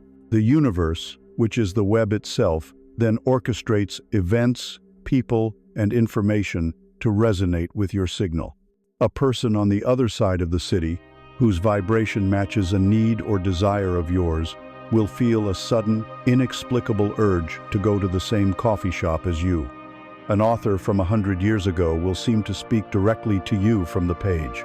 These are not separate events being forced together. They are connected points in a unified field, lighting up in response to your inner state. Let us use our metaphor of the forest path. You are walking through a dense, misty wood, representing the uncertainty of your life's journey. You do not have a map, but you hold a destination in your heart, a feeling, a vision, a desire. You take a few tentative steps into the mist, trusting your inner compass. Suddenly, at your feet, you see a small, shimmering breadcrumb. It is a synchronicity. Perhaps the song on the radio has the exact lyrics you needed to hear. It doesn't show you the whole path, but it confirms your first few steps were correct. Encouraged, you walk a little further, and another breadcrumb appears, a chance encounter, an unexpected opportunity, then another. These breadcrumbs are the language of synchronicity. The universe does not hand you a detailed turn-by-turn map. To do so would rob you of the joy of discovery and the growth that comes from walking in faith. Instead, it gives you just enough guidance for the next few steps. Your job is not to see the end of the path, but simply to stay present and aware enough to spot the next breadcrumb. So, how do we become more adept at noticing and interpreting this divine language? The first and most important step is to cultivate the states we have already discussed: stillness and presence. You cannot spot a shimmering breadcrumb on the ground if you are lost in the frantic thoughts in your head, lamenting the past or worrying about the future. You must be here, now, with your senses open, observing your world with a gentle, non-judgmental curiosity. Secondly, there is a paradox to this practice. You must be open to seeing signs, but you must not go sign hunting. If you desperately search for meaning in every little thing, your anxious energy will either block the flow or cause you to project meaning where there is none. The key is relaxed awareness. Set your intention in the morning. Align yourself with a feeling of gratitude and trust, and then let it go. Go about your day with a quiet confidence that if there is a message for you, it will be delivered so clearly that you cannot miss it. True synchronicity has a certain quality, a feeling of magic, of wonder, of an inner aha that is unmistakable. It is also vital to remember that a sign is a confirmation, not a command. A synchronicity is a cosmic thumbs up. It affirms a decision you have already made, or a direction you are already leaning. It validates an inner shift you have already undergone. You should never give your power away to an external sign. If you see something you think is a sign, but it feels wrong in your gut, always trust your inner authority over the external event. The signs are meant to support your inner knowing, not replace it. A powerful way to strengthen your connection to this magical flow is to keep a synchronicity journal. At the end of each day, take a few moments to write down any meaningful coincidences you noticed. It could be something small or something large. The act of writing it down acknowledges the event and signals to the universe that you are listening. Over time, as you look back through your journal, you will begin to see breathtaking patterns emerge. You will see how perfectly orchestrated your life truly is, and your faith in the process will become unshakable. But this raises a crucial question. In a world full of information and random events, how do we truly discern a meaningful breadcrumb from a common stone on the path? How do we know if a coincidence is a genuine message from the cosmos, or just our mind playing tricks on us? The mind can be deceived. Our interpretation can be flawed. But there is a deeper intelligence within you that cannot be fooled. It is an instrument of perfect truth and resonance, and it is the ultimate arbiter of what is real and what is illusion.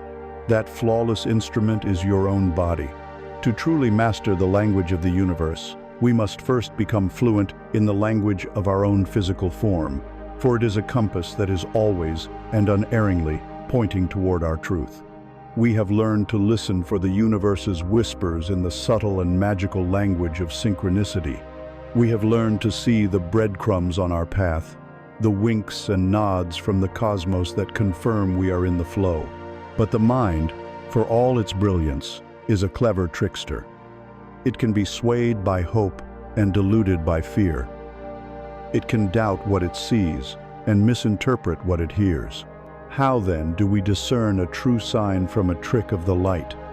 How do we know when we are receiving genuine guidance versus simply projecting our own desires onto the world? Fortunately, we have been given a more ancient, more reliable, and completely incorruptible instrument of truth. It is an instrument that was perfected over millions of years of evolution, a receiver of subtle energy so exquisitely sensitive that it puts any man-made technology to shame. It cannot be fooled by logic, and it does not know how to lie. That instrument is your body. Your physical form is not merely a vehicle to carry your brain around. It is a vibrational compass of astonishing intelligence, and learning its language is the key to navigating your life with grace and unerring precision. Our culture teaches us to live in our heads. We are taught to trust logic, data, and rational thought above all else. We are encouraged to ignore or suppress the body's messages, dismissing them as inconvenient or irrational. We learn to push through fatigue, to numb our anxiety, to silence the gut feelings that contradict our well-laid plans. In doing so, we have cut ourselves off from our most powerful source of wisdom. We are pilots flying a sophisticated aircraft who have chosen to ignore the entire instrument panel in favor of a tattered, outdated map.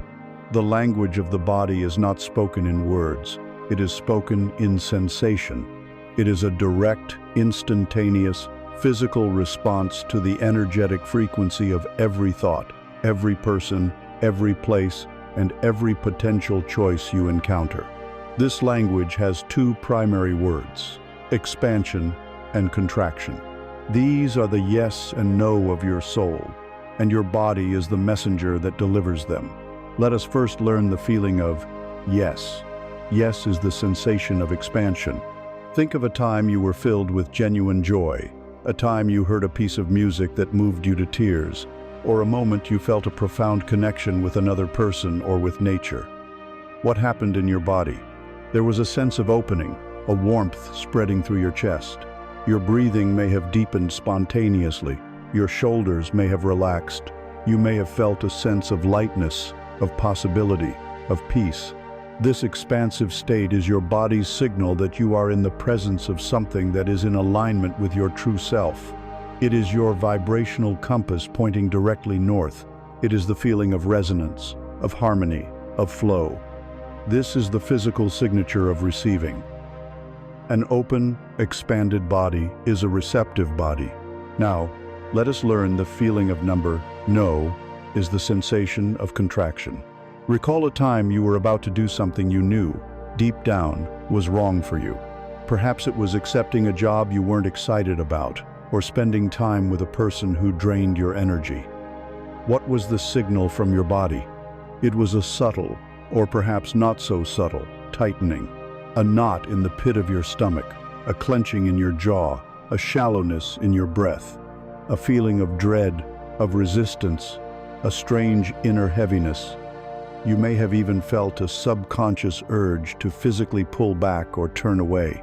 This contractive state is your body's signal that you are in the presence of something that is out of alignment with your true path. It is your vibrational compass pointing south. It is the feeling of dissonance, of resistance, of forcing something that does not want to flow. It is crucial to understand that this compass is not making a moral judgment. The compass needle does not believe north is good and south is bad. It simply reports the magnetic reality. In the same way, your body's no signal is not necessarily saying that a person or an opportunity is inherently bad. It is simply saying that, for you, at this moment in your evolution, it is not a vibrational match. It will take you away from your true north. A job that makes your body contract might be the perfect job for someone else. A person who drains your energy might be a source of joy for another. Your compass is calibrated only for you. It is your personal guidance system. Learning to trust this system requires practice. It requires you to create a new habit of pausing and dropping your awareness out of the noisy attic of your mind and into the quiet wisdom of the body. Let us calibrate your instrument right now. First, bring to mind a memory that is filled with uncomplicated joy. It could be a memory of laughing with a loved one, of accomplishing something you were proud of, or of being in a place of breathtaking beauty. As you hold this memory, close your eyes and scan your body. Where do you feel the joy? Is it a warmth in your heart, a lightness in your head, a tingling in your hands, a relaxation in your belly? Get to know the specific physical signature of your authentic yes. This is your true north. Now, gently, let that memory go. We will calibrate for number. Bring to mind a time when you felt you had to force yourself to do something. A time you ignored your intuition and later regretted it. Do not dwell on the story. Just recall the feeling. Scan your body again. Where did that resistance live? Was it a tightness in your throat? A cold knot in your stomach? A tension across your shoulders? A feeling of being trapped? Become intimate with the physical signature of your authentic number. This is your south. Now you have calibrated your compass. The next step is to use it. Before you make any decision, from something as small as what to eat for lunch to something as large as a career change, take a moment. Close your eyes. Take a deep breath. Present the option to your body. For instance, hold the thought, I will accept this job offer. Then, without analyzing, immediately notice the first instantaneous physical sensation. Is it expansion or contraction? Lightness or heaviness? Openness or tightness? Your body knows the answer before your mind does. The first sensation is the truth. Everything that comes after it is the mind's commentary, its rationalizations, its fears, and its justifications. We have been taught to listen to the commentary. We must retrain ourselves to trust the initial, pure signal. This practice is fundamental to the art of receiving. Your body is a living antenna for abundance. When you feel expansive, joyful, and peaceful, your body is physically and energetically open. It is a clear channel. It is a receptive vessel. When you feel contracted, anxious, and resistant, your body is physically and energetically closed. It is a blocked channel. A clenched fist cannot receive a gift. Therefore, Your emotional and physical state is not just a reaction to your life, it is the creative cause of your life. When you feel the contraction of no, it is a loving message from your soul. It is an invitation to pause, to breathe, to step back into a state of trust and surrender, and to choose a different thought or a different path that brings you back to the feeling of expansion. Your body, your beautiful, intelligent, and faithful companion, is constantly guiding you back home, back to your true north, back to the open, allowing state where all good things can flow to you effortlessly. So now we have learned to listen to the synchronicities of the outer world and to confirm their truth with the unerring compass of our inner world. This guidance system will often point us toward a clear yes or a firm no. But what happens when that yes requires us to get up and do something? Does a philosophy centered on receiving mean we should remain passive, waiting for blessings to fall from the sky? Is there a place for doing in this new world of being? This brings us to a beautiful and crucial paradox, a sacred dance between stillness and movement. We must now explore the two different kinds of action, one that is born from the contracted energy of fear, and another that flows effortlessly from the expansive energy of inspiration. We have learned to attune ourselves to the subtle guidance of the universe.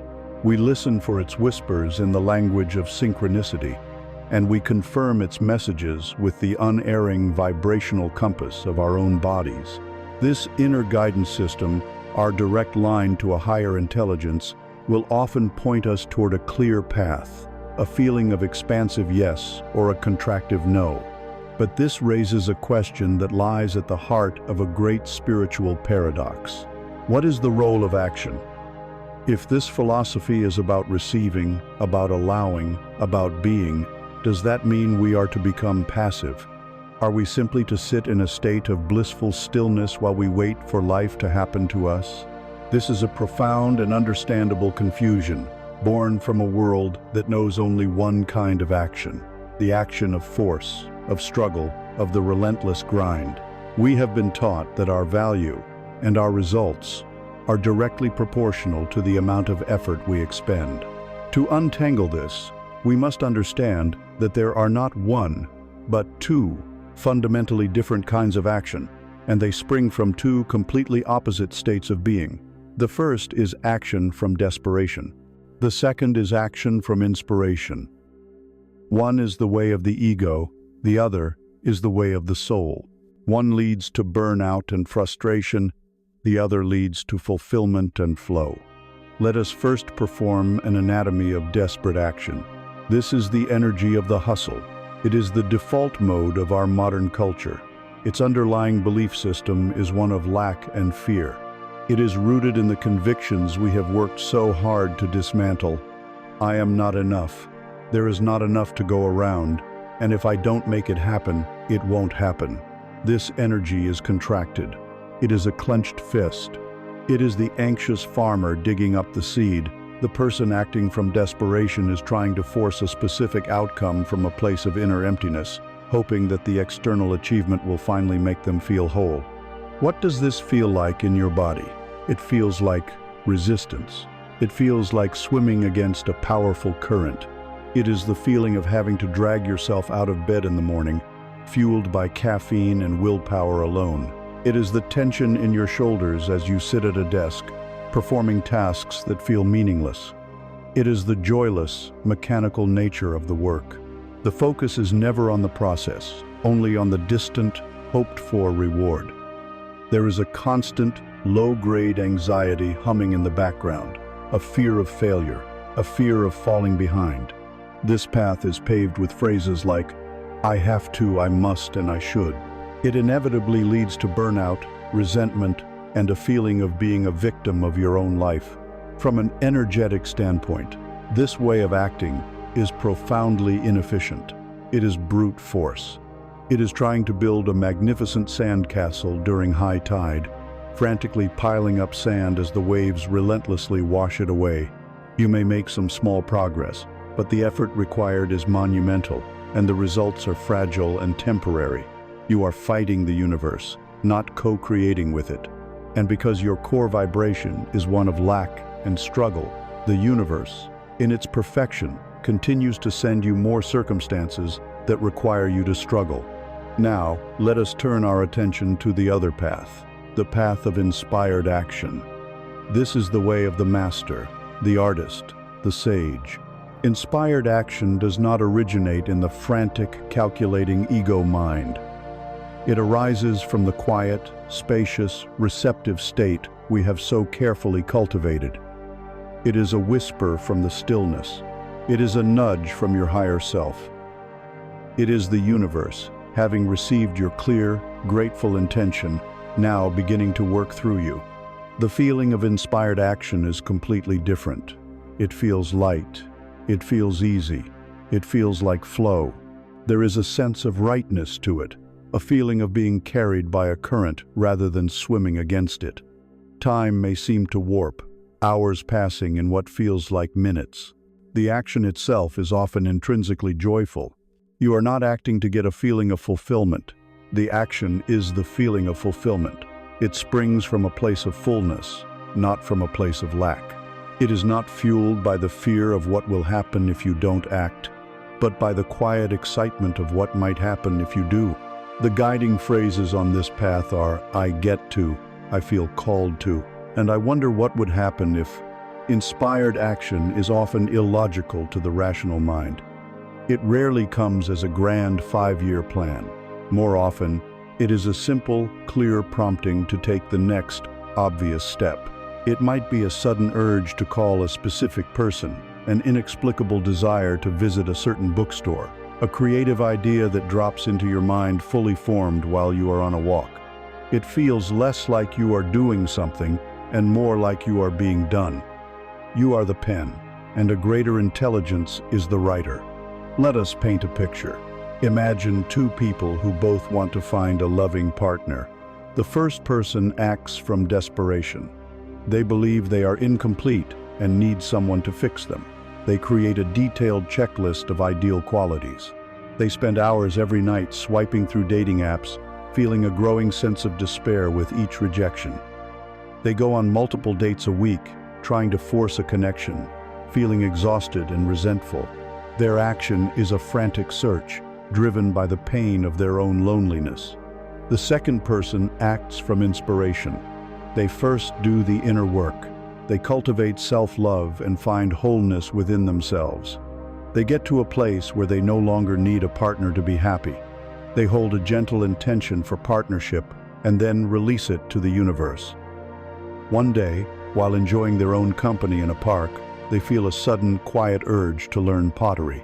It makes no logical sense, but it feels light and exciting. They sign up for a class. In that class, they are not looking for a partner. They are simply immersed in the joy of creating something with their hands.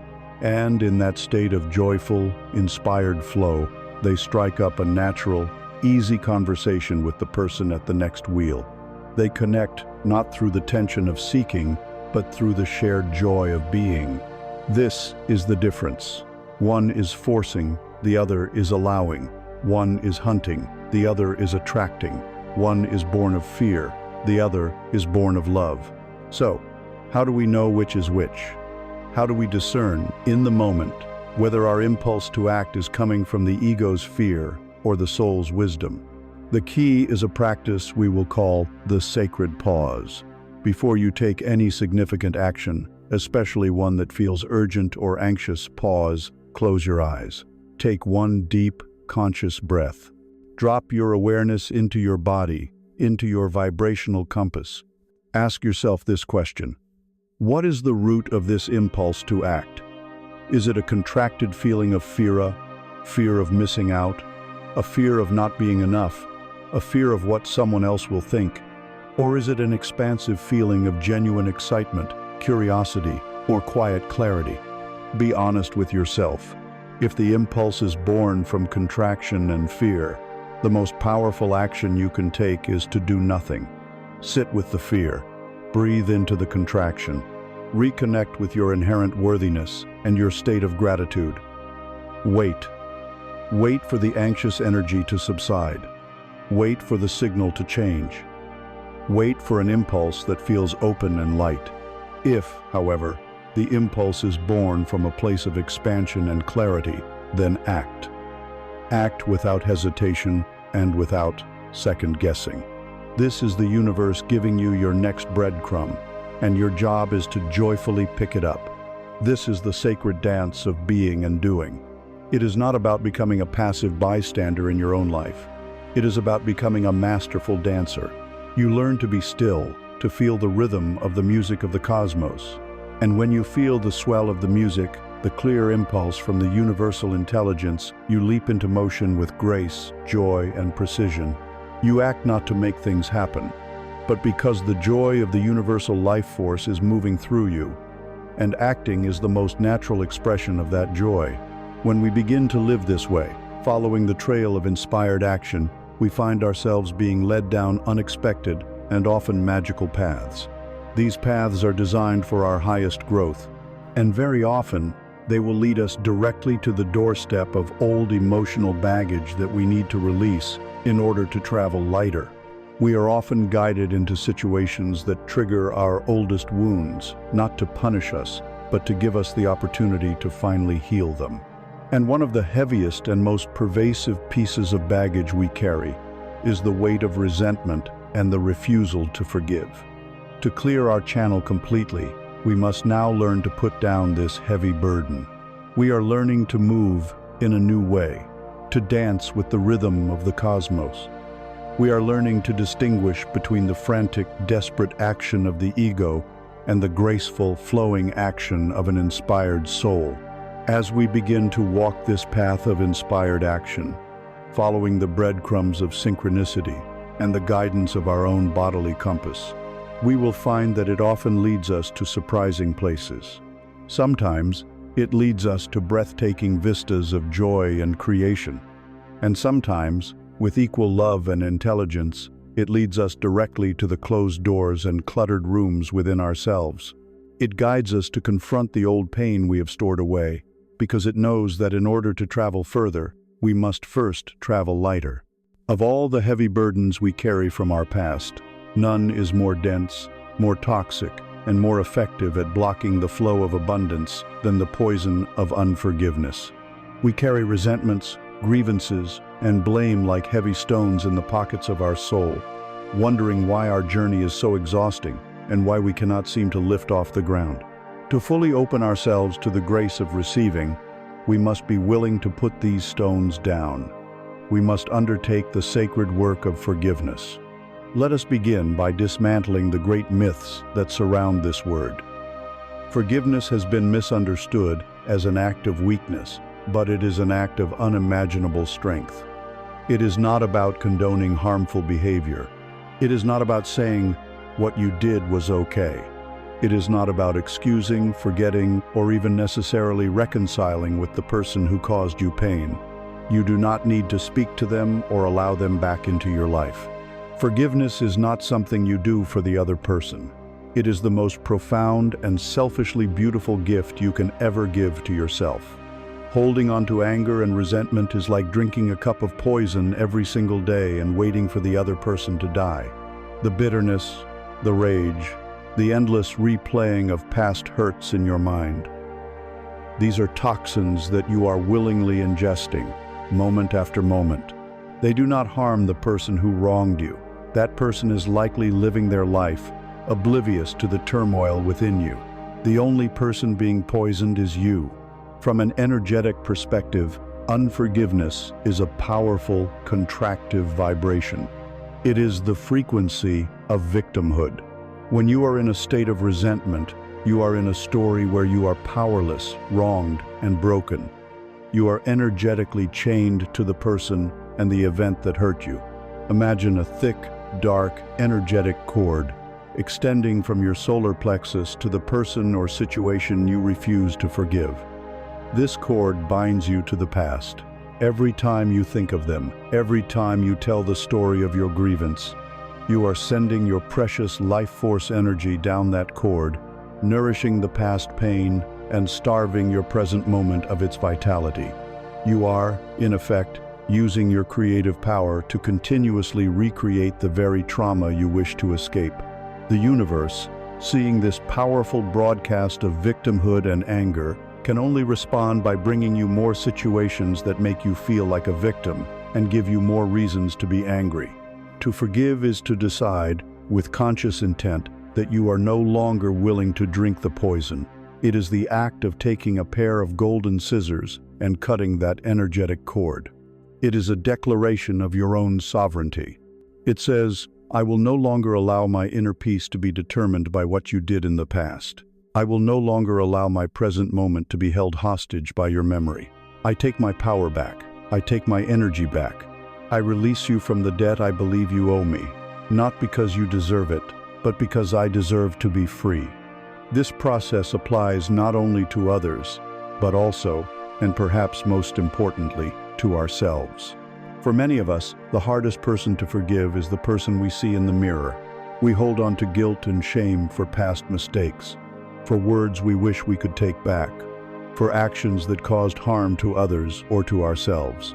We become our own relentless prosecutor, judge, and jury, sentencing ourselves to a lifetime of quiet self-punishment. We believe that by holding on to this guilt, we are being responsible, that we are somehow atoning for our errors. But this is an ego trap of the highest order. Self-flagellation is not noble. It is an act of profound, energetic self-harm.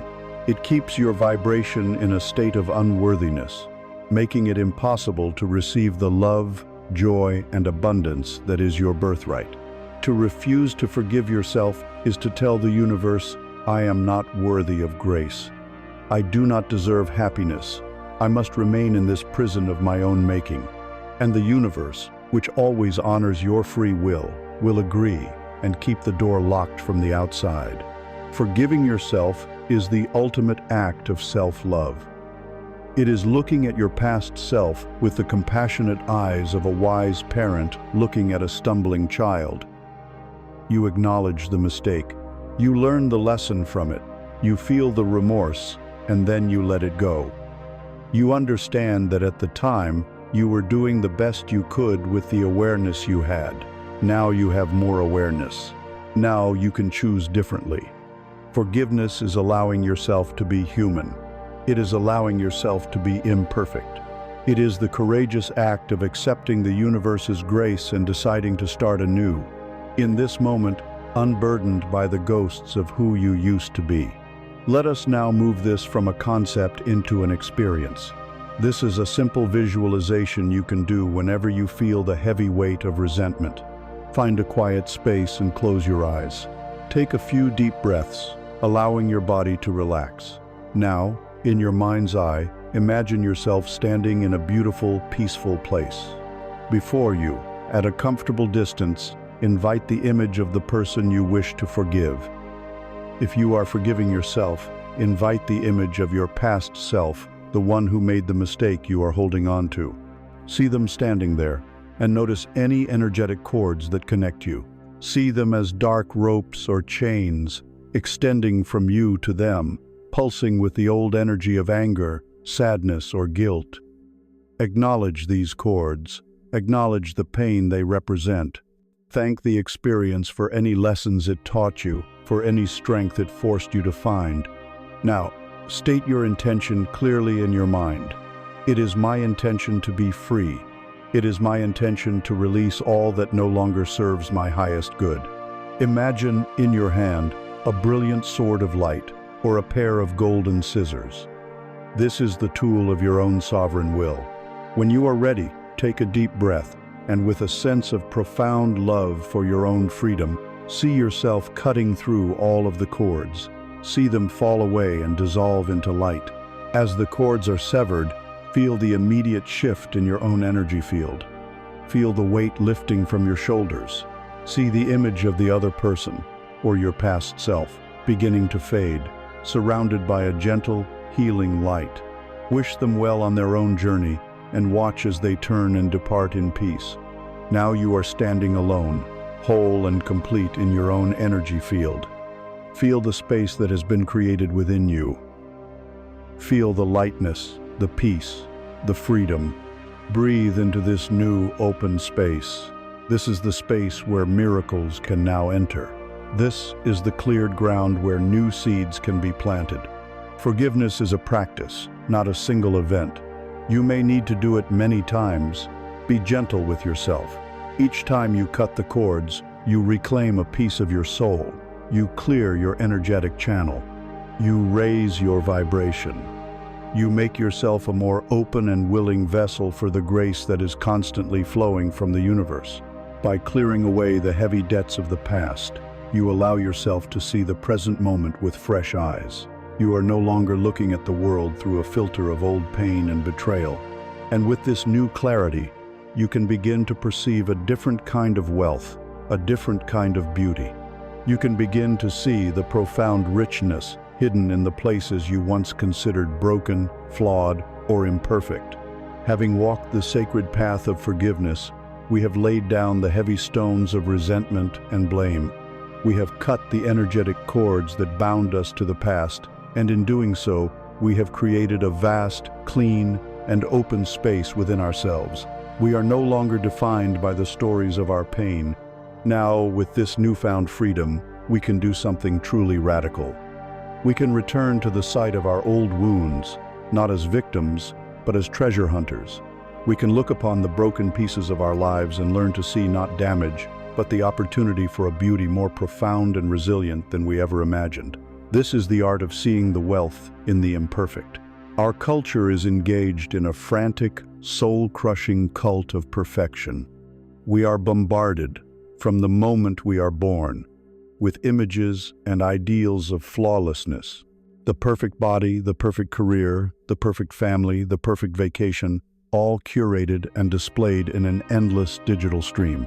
We are taught to hide our scars, to deny our failures, to airbrush our vulnerabilities, and to present a polished, unbroken facade to the world.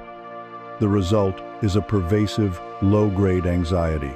We live in constant fear of being found out, of our cracks being exposed. We spend our lives striving for an unattainable ideal, and in doing so, we learn to despise the beautifully, messily, imperfectly human reality of who we actually are. But there is a wiser, more ancient way. In Japan, there is an art form called kintsugi. When a cherished piece of pottery, a bowl, a cup, a vase is broken, it is not thrown away. The master craftsman does not see the accident as the end of the object's life. Instead, they see it as a pivotal moment in its history, an opportunity for transformation. They carefully gather every shattered piece, every tiny splinter, and then, with immense patience and care, they rejoin the pieces using a special lacquer mixed with powdered gold, silver, or platinum. The result is breathtaking. The cracks are not hidden. They are not disguised. They are illuminated, transformed into a dazzling network of golden rivers. The object is not merely repaired. It is reborn. It is considered more beautiful, more valuable, and more resilient because it was broken. The kintsugi master understands that the object's history, its journey through damage and healing, is what gives it its unique and profound soul. This is not just a philosophy for pottery. This is the guiding philosophy for a life of deep meaning and unshakable peace. You are that ceramic vessel. Your life is that journey. Your heartbreaks, your failures, your traumas, your deepest wounds, these are not your shame. They are your golden cracks. They are the marks of a life that has been lived, of a heart that has been brave enough to risk breaking, of a soul that has been strong enough to put itself back together again.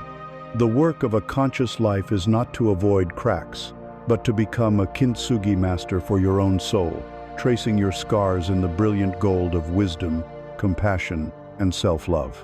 Let us begin with the scars of your personal journey. Think of a failure you have experienced, something you once considered a mark of shame, a failed business, a project that fell apart, an exam you did not pass. At the time, it felt like a devastating breakage. But look back now from this place of safety and wisdom. See the crack that it created in the smooth facade of your ego. What light got in through that crack? Did the failure teach you a humility you desperately needed? Did it force you to develop a resilience you never knew you had? Did it redirect you from a path that was not truly yours onto a new path that led to unexpected joy? Find the lesson. Find the strength that was forged in that fire. That is the gold. Trace that line of failure, not with the black ink of regret, but with the shining gold of gratitude for the wisdom it bestowed. Now, consider the deeper cracks of heartbreak. When someone you loved left you, or betrayed your trust, it felt as if your very being was shattered. But a heart that has never been broken is a heart that has never truly been used. It is a brittle, untested thing. A broken heart, when healed with the gold of self-love, becomes a masterpiece of compassion. The crack that was created by your pain is the very same opening that allows you to feel a deeper empathy for the suffering of others. It expands your capacity to love. It teaches you that you are your own greatest source of comfort and that your wholeness does not depend on another person. It forces you to find a love within yourself that is unconditional and unshakable. Look at the scars on your heart. They are not signs that you are unlovable. They are proof that you were courageous enough to love in the first place. Trace them in gold. This philosophy extends even to our physical bodies. We are taught to despise our imperfections, the wrinkles, the scars, the signs of aging, the ways our bodies do not conform to an impossible ideal. But these are the kintsugi seams of our life story. Those wrinkles around your eyes are the map of 1,000 smiles. That scar on your knee is the memory of a childhood adventure. The silver in your hair is the mark of wisdom gained, of seasons weathered and survived. To look upon your body with kintsugi eyes is to see it not as a flawed object to be fixed, but as a sacred vessel that has carried you through this incredible journey, and to honor its history in every line and mark. As we learn to see the golden cracks within ourselves, we can then begin to see them in others. We spend so much of our lives being frustrated by the imperfections of our partners, our friends, our family. We want them to be polished, flawless versions of themselves, and their very human cracks, their quirks, their insecurities, their moods, their mistakes can irritate us. This expectation of perfection in others is a subtle form of violence. It denies them their humanity. It refuses to acknowledge their own sacred history of breakage and repair. True love, true intimacy, is the art of loving another person's kintsugi bowl. It is not just loving their smooth, polished surfaces, but also cherishing their golden cracks. It is seeing their vulnerability not as a weakness, but as an opening for connection. It is understanding that their difficult past has shaped the wisdom and compassion they now possess. When you can look at a loved one and see the beauty in their healed places, you move beyond a transactional relationship and into a state of unconditional, soul-to-soul connection. You create a safe space for both of you to be beautifully, authentically, imperfect. This perspective can then expand even further, from our personal lives to our perception of the world itself. There is another Japanese concept deeply related to kintsugi, called wabi-sabi. Wabi-sabi is the practice of finding beauty in the imperfect, impermanent, and incomplete nature of all things. It is the beauty of a gnarled ancient tree, of a moss-covered stone, of a handmade cup that is slightly asymmetrical, of a cloudy, melancholic day. It is a beauty that is quiet, humble, and deeply peaceful. The world is not a perfect, static photograph. It is a messy, flowing, impermanent river. Things are born, they grow, they decay, they die. This is the nature of reality. To struggle against this, to demand that life be permanently shiny, happy, and perfect, is the source of all anxiety. It is a war against what is. To embrace wabi-sabi is to find peace in the flow. It is to see the profound wealth in a wilting flower, for it speaks of the preciousness of life. It is to find beauty in a crumbling wall, for it tells a story of time and endurance. It is to find joy in a simple, quiet moment, without needing it to be a spectacular peak experience. When you can see the world through the eyes of wabi-sabi, You cease to be a judge of reality and become a lover of reality. You find abundance not just in the peaks, but in the valleys, not just in the sunshine, but in the rain. Ultimately, this practice is about becoming an alchemist of perception. You realize that no experience is inherently good or bad. It is your perception, your choice of what to trace it with the lead of judgment or the gold of wisdom that determines its value in your life. You are a living kintsugi masterpiece. Your unique combination of cracks and golden repairs is what makes you, you. It is the source of your depth, your character, your strength, and your beauty. Do not hide your cracks. They are your testimony. They are the proof of your resilience. They are the rivers of light that illuminate your soul. When we can truly embrace this, when we can see the perfection in the imperfect, we begin to understand a deeper universal law. The gold that repairs the bowl, the life force that heals the wound, is not a static substance. It is a current. It must be allowed to flow. For a kintsugi masterpiece to be created, the vessel must be open to receiving the gold. And for it to remain vibrant, that golden energy must be able to move through it and out into the world. This brings us to the sacred, cyclical nature of existence, the endless, graceful, and necessary dance of giving and receiving. We have learned to look upon the landscape of our lives with new eyes, to see the beauty in our scars, and to find the treasure hidden within our wounds. We have become kintsugi masters, tracing the cracks of our past with the gold of wisdom and self-love. But we must understand the nature of this gold. It is not a static material, a finite resource to be hoarded. It is life itself. It is the universal energy of abundance, and the fundamental nature of this energy is to flow. It cannot be contained. To try and hold it is to stop its life-giving current. This brings us to a truth that lies at the heart of a healthy and prosperous existence: the sacred, unbreakable cycle of giving and receiving. We have been conditioned to see giving and receiving as two separate, opposing actions. We are taught that giving is virtuous, and that receiving is, at best, a necessary evil, and at worst, a sign of weakness or dependence. We place them on opposite sides of a ledger, constantly trying to balance an imaginary account. This is a profound misunderstanding. Giving and receiving are not two separate things. They are two faces of a single, unified process. They are the inhale and the exhale of the universe. Let us explore this through the simple, vital act of breathing. Take a breath in now. Feel your lungs expand, filling with the life-giving air of the world. This is the energy of receiving. You are taking in the gift of life, the oxygen that nourishes every cell in your body. Now, hold that breath. Hold it for a few seconds longer. What happens? Discomfort arises. Your body begins to protest. If you were to only receive, if you were to only inhale, you would poison yourself with the very thing that gives you life.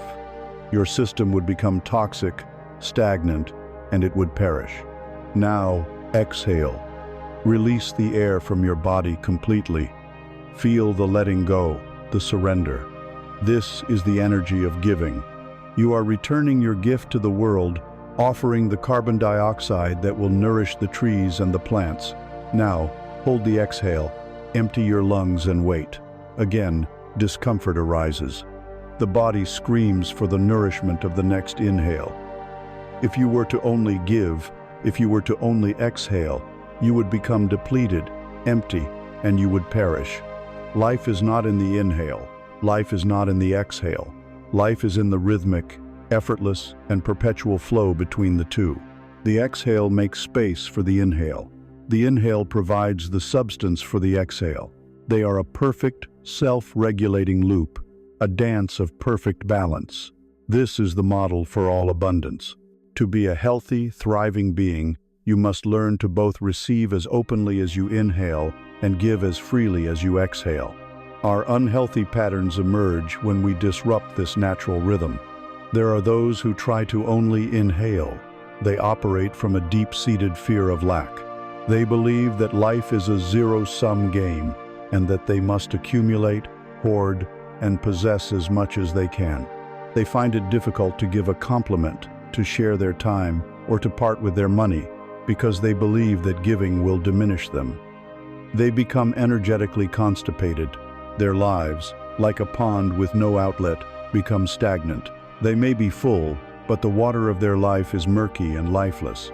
Then there are those who try to only exhale. These are the martyrs, the people-pleasers, those who believe their worth is conditional upon how much they sacrifice for others.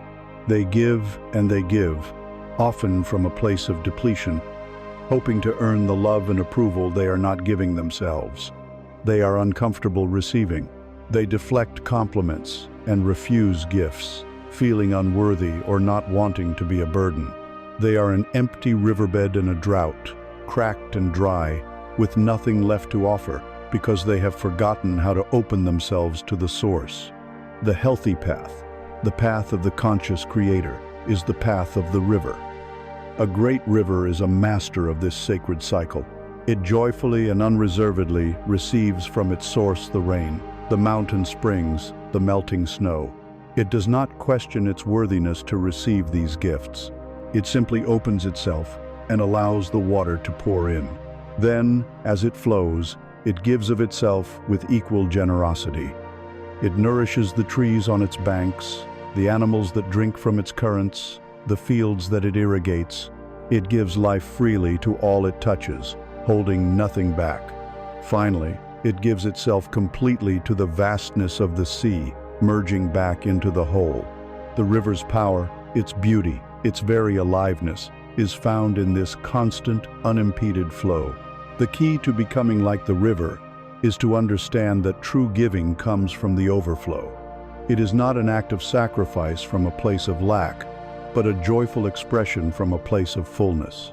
The work we have been doing, cultivating stillness, realizing our inherent worth, seeing the perfection in our imperfections, is all designed to fill our own inner cup. When your cup is full of self-love, of peace, of gratitude, giving ceases to be a duty. It becomes a delight. You give a sincere compliment not to get something in return, but because the beauty you see in another person simply overflows from you. You offer your help not because you feel obligated, but because your own energy is so abundant that sharing it feels like the most natural thing in the world. This kind of giving is not depleting, it is energizing. It reinforces the universal truth that you are a being of abundance. It keeps the current moving through you, ensuring that as you give, you are simultaneously creating more space to receive. You are participating in the cosmic breath. You begin by giving what is easiest: a smile, a kind word, your undivided attention as you listen to a friend. These small acts of giving from a full heart prime the pump and signal to the universe that you understand the law of flow. And this reframes the act of receiving as well. When someone offers you a gift, a compliment, or a helping hand, and you receive it graciously and with an open heart, you are not being weak or needy. You are actually offering a beautiful gift back to them. You are giving them the gift of allowing them to experience the joy of their own overflow. You are completing the sacred circuit. To reject their offering is to dam their river, to deny them the pleasure of their own generosity. Gracious, open-hearted receiving is a profound act of giving. So we see that giving and receiving are not a transaction to be balanced. They are a single energy, a single motion, a single breath. Inhale, exhale, the universe expands and it contracts. The tide comes in and the tide goes out. This is the rhythm of life itself. Your only work is to get out of the way and let it breathe through you.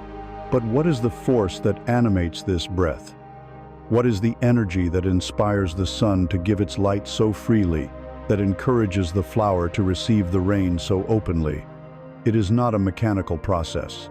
It is driven by the fundamental frequency of the cosmos, the ultimate solvent for all fear, the energy that dissolves all separation and makes the cycle of giving and receiving a single, joyous dance. This supreme state of being, the very fabric of existence itself, is love. and it is to the boundless, transformative power of love that we must now turn. We have followed the sacred rhythm of the cosmos, learning to inhale the gifts of the world as freely as we exhale our own essence back into it. We have seen how giving and receiving are not two separate acts, but a single, graceful breath. But what is the air we are breathing? What is the invisible substance that animates this entire cycle, that turns the mechanical process of flow into a joyous dance of creation? The force that powers the river, that fuels the sun, that heals the broken pottery of our lives with gold, has a name, and that name is love. When we speak of love in this context, we must be prepared to discard our old, worn-out definitions. We are not speaking of the conditional, transactional affection that so often passes for love in our world. We are not speaking of the love that says, "I will love you if you meet my needs," or the love that clings, possesses, and fears loss. That is the love of the ego, a love born from lack. The love we are speaking of now is the love of the soul. It is love with a capital L. It is the fundamental energy of the universe itself. It is the fabric of existence. It is not an emotion you get from another person.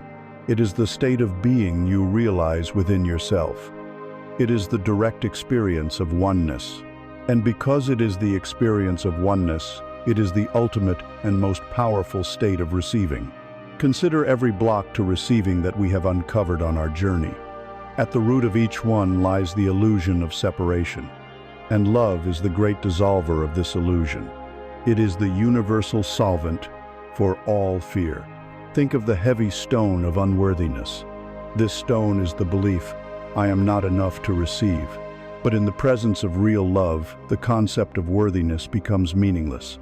Does the ocean ask if the shore is worthy of its waves? Does the sun ask if a flower has earned its light? Love is, by its very nature, unconditional. It is a radical, all-encompassing acceptance. When you learn to connect with this love as your own true nature, you realize you are not just worthy of the universe's gifts. You are the universe gifting itself. The question of deserving simply evaporates in the radiant light of your own being. Think of the full cup of wanting.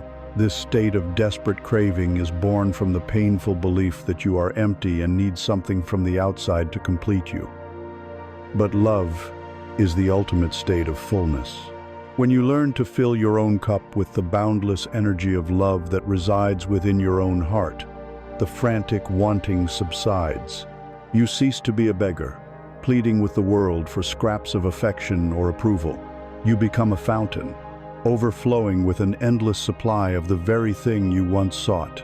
You are no longer seeking love, you are radiating it. Think of the clenched fist of control. We try to control life because we are afraid. We are afraid because we feel separate, small, and vulnerable. But fear cannot coexist in the same space as love. Fear is a contraction. Love is an expansion. Fear is the belief in separation. Love is the direct experience of unity. When you are abiding in a state of love, you trust the flow of life completely because you recognize that you are the flow. You do not need to micromanage the universe because you know, with a certainty beyond all logic, that the intelligence that guides the stars is the same intelligence that beats your heart. There is nothing to fear, for there is nothing that is not you. Therefore, love is not a strategy to receive. It is the state of perfect reception itself. When you are in a state of love, your energy field is completely open, coherent, and non-resistant. You are a clear channel. You are a walking, breathing yes to life. You have, without any effort, become a vibrational match for all the good that the universe has to offer, because love is the frequency of all that is good, all that is true, and all that is beautiful. Imagine that the creative force of the universe is like the sun. The sun does not shine strategically. It does not perform a cost-benefit analysis before radiating its warmth. It doesn't decide that one planet is more deserving of its light than another. The sun shines because that is its nature. It is an act of ceaseless, unconditional, non-discriminatory giving. It holds nothing back. Its very being is an act of radiant generosity. To be in a state of love is to become like the sun. It is to tap into the inexhaustible furnace of your own heart and to radiate your own light, the light of your acceptance, your compassion, your joy into the world without condition or agenda. You are no longer a cold planet hoping to receive warmth. You have realized you are a star, and by the fundamental law of resonance, light is drawn to light. Abundance, in all its forms, is irresistibly drawn to a source that is so resonant with its own generous, creative, and life-giving nature. This may sound like a grand, abstract ideal, but it is a state you can access right now. It is as close to you as your own heart. Let us enter into a practice to experience it directly. Take a moment to get comfortable. Close your eyes and let your attention drop from the busy theater of your mind down into the quiet, sacred space of your heart center, in the middle of your chest.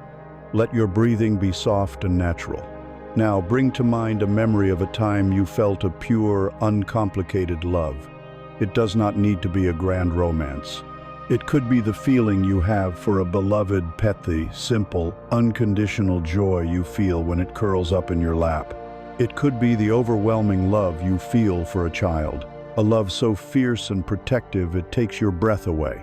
It could be the feeling you have for a particular place in nature, a forest, an ocean, a mountain that feels like home.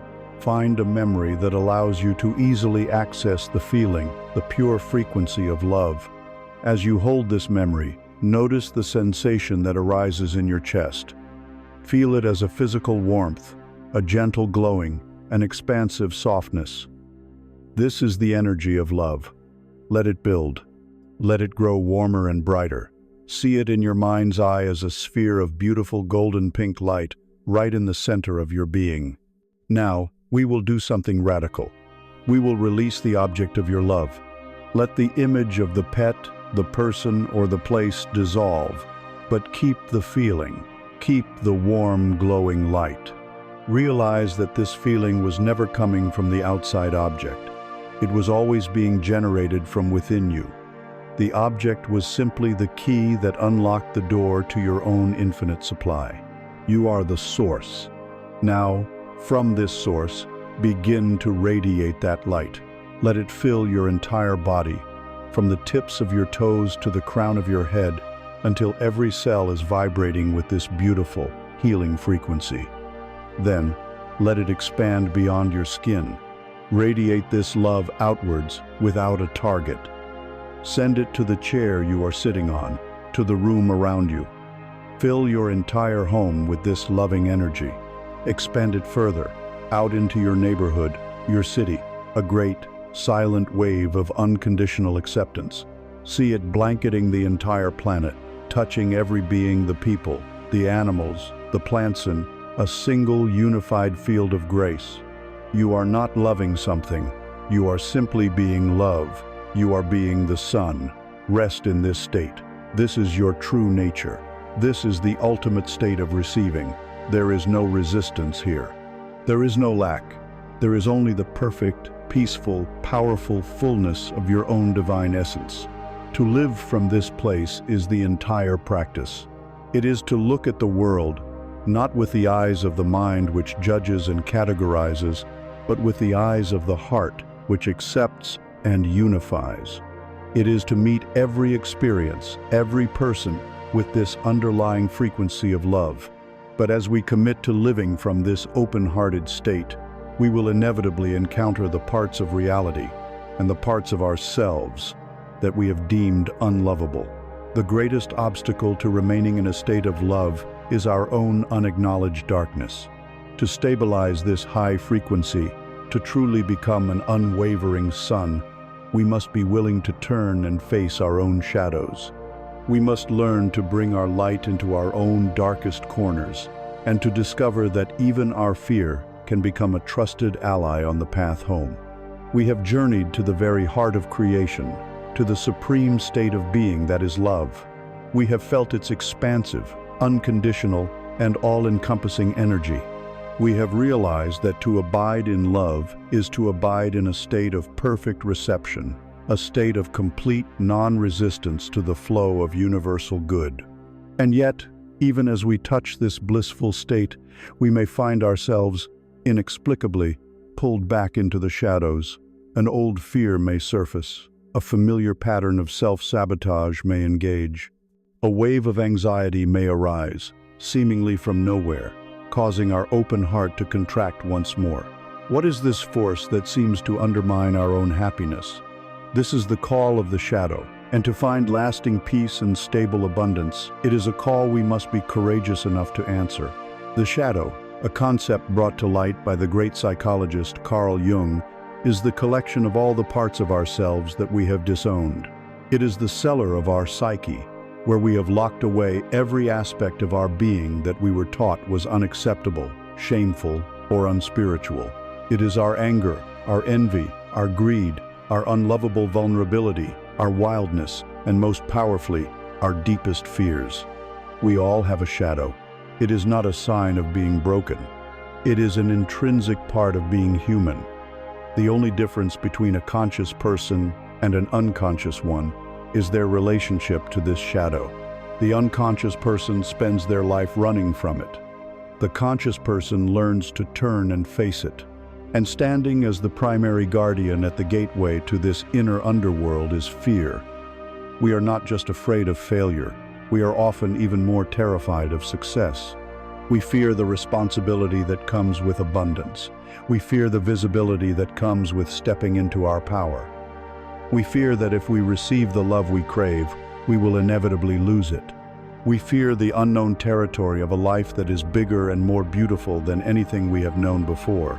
This fear is the final gatekeeper, the last great obstacle standing between you and a life of effortless receiving. For lifetimes, our strategy for dealing with the shadow and its gatekeeper has been one of warfare and repression. We have tried to destroy our fear, to deny our anger, to use positive thinking to paper over the cracks of our own humanity.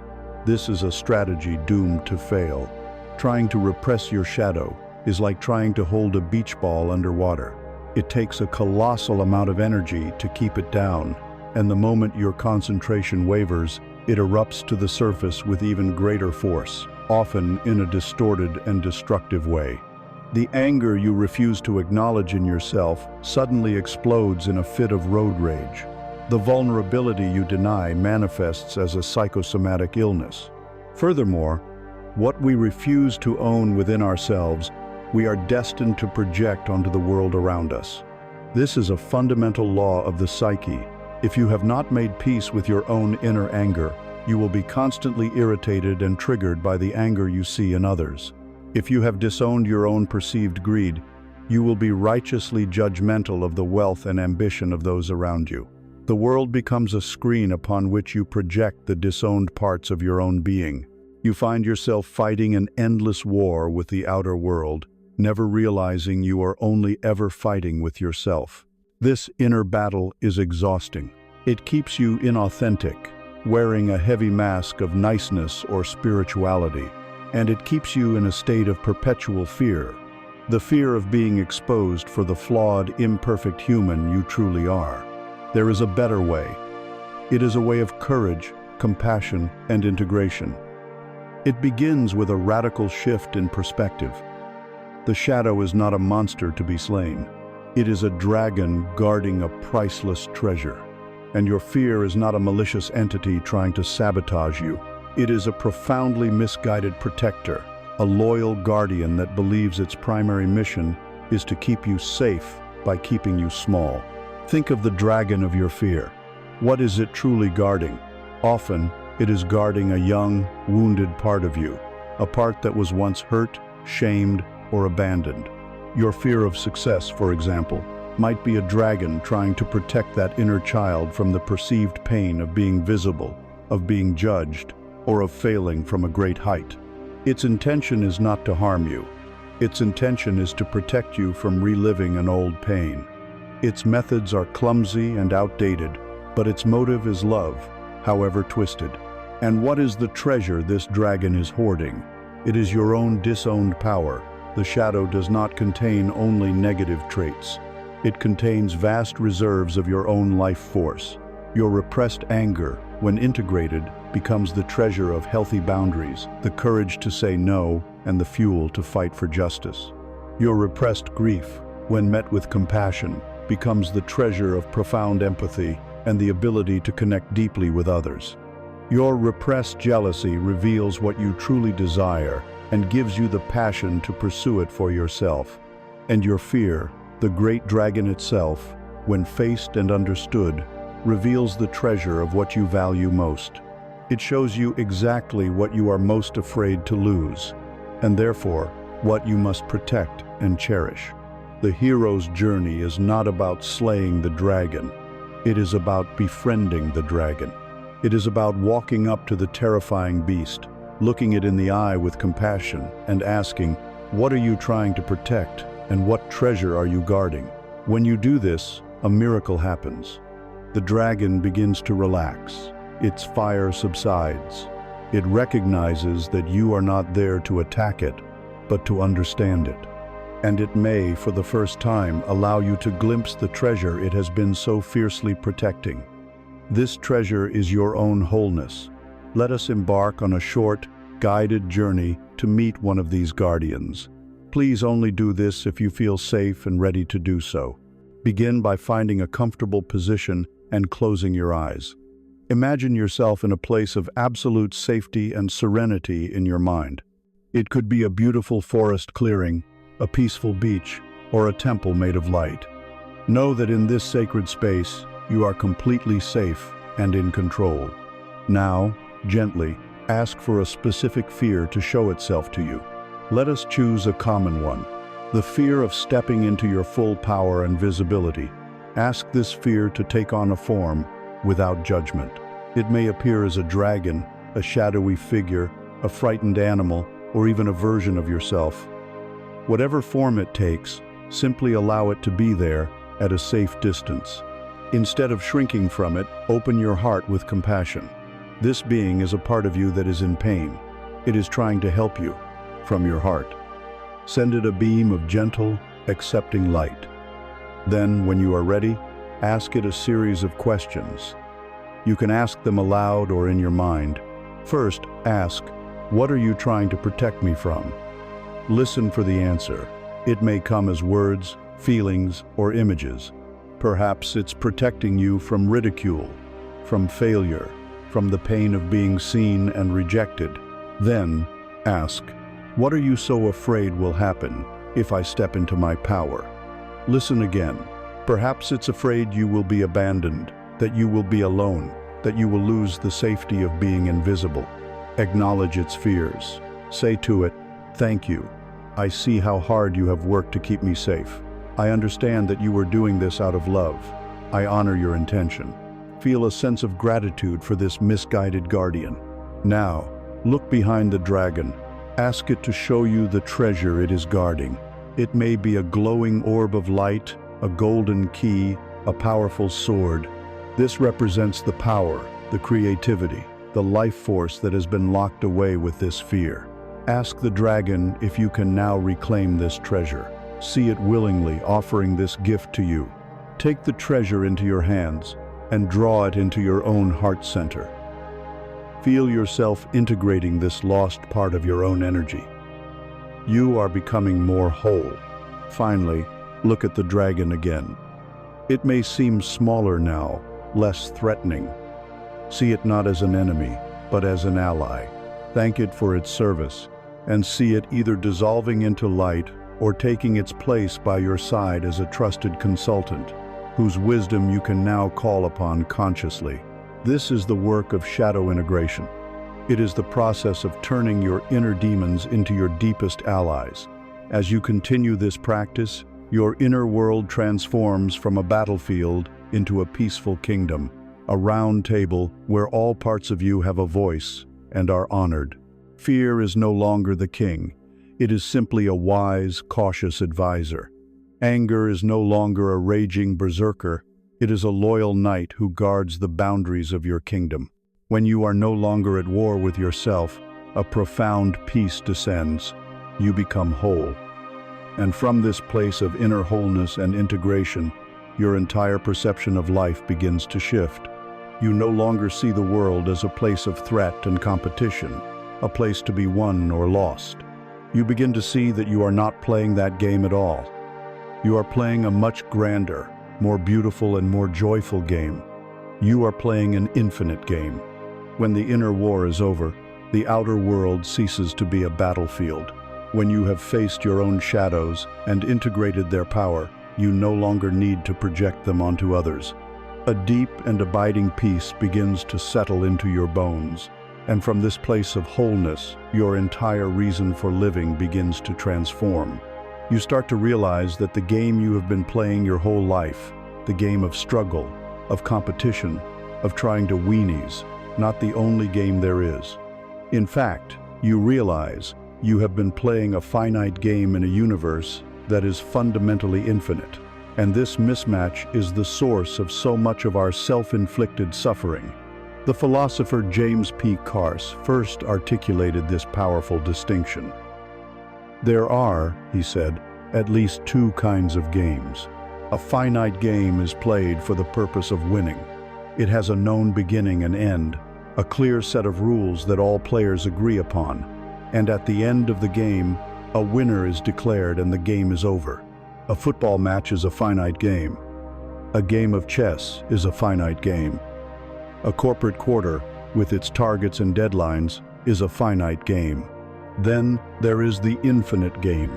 An infinite game is played for the purpose of continuing the play. There are no winners and losers, only players who are still in the game and players who have dropped out. The rules are changeable, and the players can come and go. The goal is not to defeat the other players, but to express oneself in such a way that the game itself can continue, evolving and expanding for everyone. A true friendship is an infinite game. The goal is not to win the friendship, but to continue the beautiful play of connection. A great culture is an infinite game, constantly adapting and evolving to perpetuate its values. Most of us have been taught to treat our lives as a series of finite games. We are relentlessly conditioned to compete, to compare, to achieve, and to win. Life becomes a checklist of victories we must secure. Get the best grades, get into the best university, get the highest paying job, buy the biggest house, defeat the competition, have a more impressive vacation than your neighbors. Even our spiritual journey can become a finite game, a race to see who can become the most enlightened, the most peaceful, the most non-attached. To live this way is to live in a self-imposed prison of comparison. The finite player is constantly looking over their shoulder, measuring their progress against everyone else's better. Their sense of self-worth is entirely dependent on these external metrics. They live in a world of scarcity, believing that another person's success somehow diminishes their own. A colleague's promotion feels like a personal loss. A friend's good fortune sparks a pang of envy. Relationships become transactional, a means to an end. The defining question of the finite player's life is, am I winning? The tragedy of this mindset is that even when you win, you lose. You achieve the goal, you get the trophy, you close the deal. There is a fleeting moment of satisfaction, a brief high, but it is immediately followed by a sense of emptiness. The game is over. Now what? The anxious mind immediately needs to find a new game to play, a new, bigger prize to chase. This is the hedonic treadmill, a life spent lurching from one short-lived victory to the next, never arriving at a place of lasting peace because the game itself is designed to end. Furthermore, the finite player lives in constant fear of failure. Because the stakes are so high, winning is everything. They become risk-averse. They play it safe, choosing predictable paths rather than daring to follow a truly creative or authentic impulse that might lead to a loss. But there is another way to live. You can choose to leave the battlefield and enter the playground. You can become an infinite player. The infinite player lives by a different code. Their primary goal is not to win, but to continue the beautiful, mysterious, and ever-evolving play of life. Their purpose is to grow, to learn, to express their unique gifts, and to contribute in such a way that others are inspired to continue their own play. Your only true point of comparison is who you were yesterday. The question that guides the infinite player is not, am I winning, but am I becoming more myself? In the infinite game, the success of others is not a threat. It is a cause for celebration. It enriches the game for everyone. It shows what is possible. It introduces new moves, new strategies, new levels of beauty and creativity into the shared experience. The infinite player seeks out strong collaborators, not weak opponents, because they know that playing with brilliant people elevates their own game. For the infinite player, the very concept of failure becomes obsolete. What a finite player calls failure a lost job, a closed business, a relationship that ends, the infinite player sees as a surprising plot twist. It is simply an unexpected event that requires them to adapt, to become more creative, and to change the way they are playing. It is a learning opportunity, a course correction, a gateway to a new and unforeseen adventure. There can be no failure in an infinite game, because the game can never be lost as long as you are willing to continue playing. How do you make this shift? It is not a single event, but a conscious choice made again and again in every area of your life. When you feel the pang of envy, you can pause and choose to see that person's success as an expansion of what is possible for all.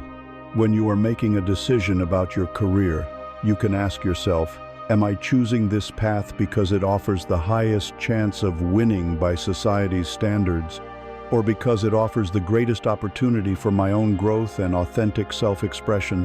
When you find yourself in a disagreement, you can shift from trying to win the argument to trying to understand the other person's perspective, thereby continuing the play of connection. To play the infinite game is to release your attachment to specific outcomes. Your joy is no longer located in the future prize. It is located in the process of playing itself. You write the book not just to get it published, but because you love the act of writing. You build the business not just for the exit strategy, but because you are passionate about the problem you are solving. You love your partner not for the security they provide, but for the daily joy of sharing a life with them. When you make this profound shift, something magical begins to happen. By letting go of your desperate need to win, you free the universe to bring you victories more astonishing than your finite mind could have ever conceived. By focusing on the joy of the process, you align yourself with the creative frequency of the cosmos. You are no longer fighting the current, but flowing with it. You have entered a state of non-attachment and deep presence. And this state, this fertile ground of the now, is the place from which all true miracles spring. It is the only place where life truly exists. Having integrated our shadows and stepped out of the finite game of winning and losing, we find ourselves on the threshold of a new reality. We have made peace with our past and released our anxious grip on the future. And in the space that opens up, we discover the only place where life has ever truly existed. We discover the breathtaking, miraculous, and infinitely powerful dimension of the present moment. We discover the now. This may sound simple, but it is the most profound shift a human being can make. For most of our lives, we are not actually living. We are ghosts. We are ghosts haunting the graveyards of our past, reliving old conversations, refeeling old hurts, basking in the fading glory of past victories. Or we are ghosts projecting ourselves into the imaginary landscape of the future, rehearsing for conversations that may never happen, worrying about potential disasters, and pinning all our hopes for happiness on a destination that never arrives. The past is a memory trace in the mind. The future is a mental projection. Neither is real. The only reality, the only place where you have any power, the only time life ever unfolds, is now. All of our suffering, without exception, is created by our psychological departure from this moment. When you are feeling regret, guilt, or resentment, you are living in the past. When you are feeling anxiety, stress, or worry, you are living in the future. The present moment itself is almost always manageable. It is our thoughts about it, our resistance to it, our comparison of it to some imaginary past or future that causes our pain. We have been running from the only sanctuary we will ever have. The practice of presence is the practice of coming home. Why is the now so powerful? Why is it the fertile ground of miracles? Firstly, it is your only point of creation. You cannot act yesterday. You cannot act tomorrow. You can only think, speak, and move your body in this present moment. Your entire power to shape your reality is concentrated in the razor's edge of the now. When you are lost in thought, your creative energy is scattered and diluted, wasted on mental movies that have no substance. When you are fully present, your energy is focused, coherent, and potent. You become an effective creator because you are actually present at the site of creation. Secondly, the universe delivers all its gifts to your present moment address. The synchronous opportunity, the brilliant insight, the chance encounter with a soulmate or a business partner, these are not delivered to your past or your future. They arrive here, now. If you are not home, if your awareness is lost in thought, you miss the delivery. It's like a special package being left on your doorstep while you are obsessively watching old home movies in the basement. The gift was delivered, but you were not present to receive it. Miracles are happening all around you in every moment, but you can only perceive them when your awareness is tuned to the frequency of the present. Think of it like this. You wish to see a rare and beautiful butterfly. If you run through the forest, thrashing about with a net, shouting, "Where is the butterfly?" you will only ever scare it away. This is the energy of living in the future, of chasing and wanting. But if you go into that same forest and find a quiet clearing, and you sit down in complete stillness, simply being present with the flowers, the sunlight, and the gentle breeze, your quiet, receptive energy becomes an invitation, and soon, the butterfly you were once chasing may come and gently land upon your shoulder. You do not catch the miracle. You create the stillness that allows the miracle to find you. The present moment is that still clearing in the forest. The beauty of this practice is that it is always available to you. You do not need to go anywhere or achieve anything to access it. You only need to shift your attention. The mind will constantly try to pull you away, but you have anchors that can bring you back home. The first anchor is your senses.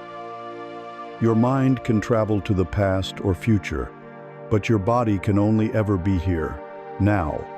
To become present, simply tune into your senses, as if for the first time. Right now, pick an object in your field of vision. Perhaps it is a cup, a plant, a pen. Truly see it. Let go of the mental label cup and just observe its form, its color, the way the light reflects off its surface, its texture. Look at it with the intense curiosity of a child who has never seen such a thing before. In that moment of pure seeing, you are not thinking. You are present. Now, close your eyes and listen. Listen beyond the most obvious sounds. Can you hear the subtle hum of electricity in the walls? The sound of your own breathing? A distant bird? The silence between the sounds? Let the world of sound wash over you without judgment or analysis. In that moment of pure listening, you are not thinking, you are present. Now, bring your attention to the feeling of your body. Feel the points of contact between your body and the chair or the floor. Feel the temperature of the air on your skin. Feel the texture of the clothing against your arms. Are there any subtle tensions in your body? Simply notice them without needing to change them. In that moment of pure feeling, you are not thinking. You are present. A second, powerful anchor is the feeling of your inner body. Direct your awareness inside.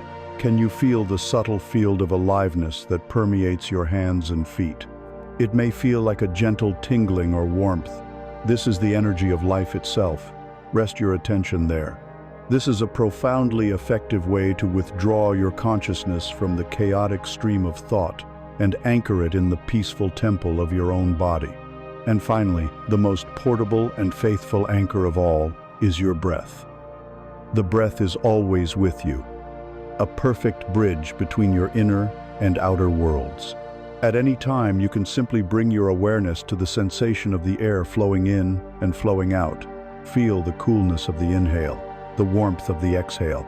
No need to control it, just observe it. Each conscious breath is a thread that pulls you out of the labyrinth of psychological time and into the spacious, liberating reality of the now. When you practice presence, you are cultivating the fertile ground. The rocky, barren soil of a mind lost in thought cannot sustain new life. But the present moment is a rich, dark, vibrant earth, ready to receive the seeds of your intention. When you plant your desire and water it with gratitude, you must do so in this fertile ground of the now, for it to take root and flourish. The miracles, the synchronicities, the blessings you seek are the sprouts that joyfully emerge from this sacred earth. As you learn to abide more and more in this state of presence, you begin to notice something truly profound. You see, with startling clarity, that your inner world and your outer world are not separate. You notice that your state of being, the feeling you are radiating in this present moment, is not just a reaction to your reality, but is actively shaping your reality in the next moment. You realize that you are not just a passive receiver of life's broadcast. You are the broadcast itself. You understand that your very being is a prayer, and the universe is simply its perfect, unwavering answer. Having learned to anchor ourselves in the fertile ground of the present moment, we arrive at the threshold of a revelation so profound that it has the power to dismantle the very foundation of our spiritual search. In the stillness of the now, as we become aware of the world around us and the aliveness within us, we begin to perceive the most powerful creative force in existence, our own state of being. We come to realize that for our entire lives, we have been praying in a way that guaranteed our prayers would go unanswered. And we are about to discover a new way, a way that reveals the truth that you are, and have always been, the prayer that is already answered. Let us first examine the traditional model of prayer, the one most of us were taught. It is the prayer of supplication. It is the prayer of a small, separate self, petitioning a large, distant God or universe. The energy is one of asking, of begging, of pleading. Please give me peace. Please send me abundance. Please, I need a partner. On the surface, this seems like a humble and devout act. But let us look deeper, at the energetic truth that vibrates beneath the words. What is the feeling tone of this kind of prayer? It is invariably the feeling of lack. The very act of begging for something is a powerful affirmation that you do not have it. You are focusing with immense intensity on its absence. You are vibrating with the painful frequency of, I am not peaceful, I am not abundant, I am not loved. The universe, which is a flawless and impartial mirror, does not respond to the poetic words of your request. It responds with perfect precision to the energetic truth of your being. And so, it looks upon your vibration of lack and reflects it back to you, giving you more experiences, more circumstances, and more evidence to validate your feeling of lack. You pray for peace from a place of turmoil, and your life brings you more turmoil. You pray for abundance from a place of scarcity, and your life brings you more scarcity. This is not a punishment. It is a law. It is the law of resonance. This is why the old model of prayer is so often a source of deep frustration and disillusionment. It is based on a fundamental misunderstanding of your relationship with the cosmos. It is based on the illusion of separation. It is time to abandon this painful and inefficient model and embrace the liberating truth. The universe does not give you what you want. It does not give you what you ask for. It gives you, with unwavering accuracy, a perfect reflection of what you are. Your state of being is the prayer. Your consciousness is the broadcast. Your dominant feeling tone, in this present moment, is your creative command to the cosmos. You are praying 24 hours a day, 7 days a week, not with your words, but with your very essence. Imagine you are standing before a giant, perfectly polished mirror. If you are frowning at your reflection, you can beg, plead, and command the reflection to smile, but it cannot. It is physically incapable of doing so, for its only function is to reflect you exactly as you are. To see a smile in the mirror, you must first be the smile.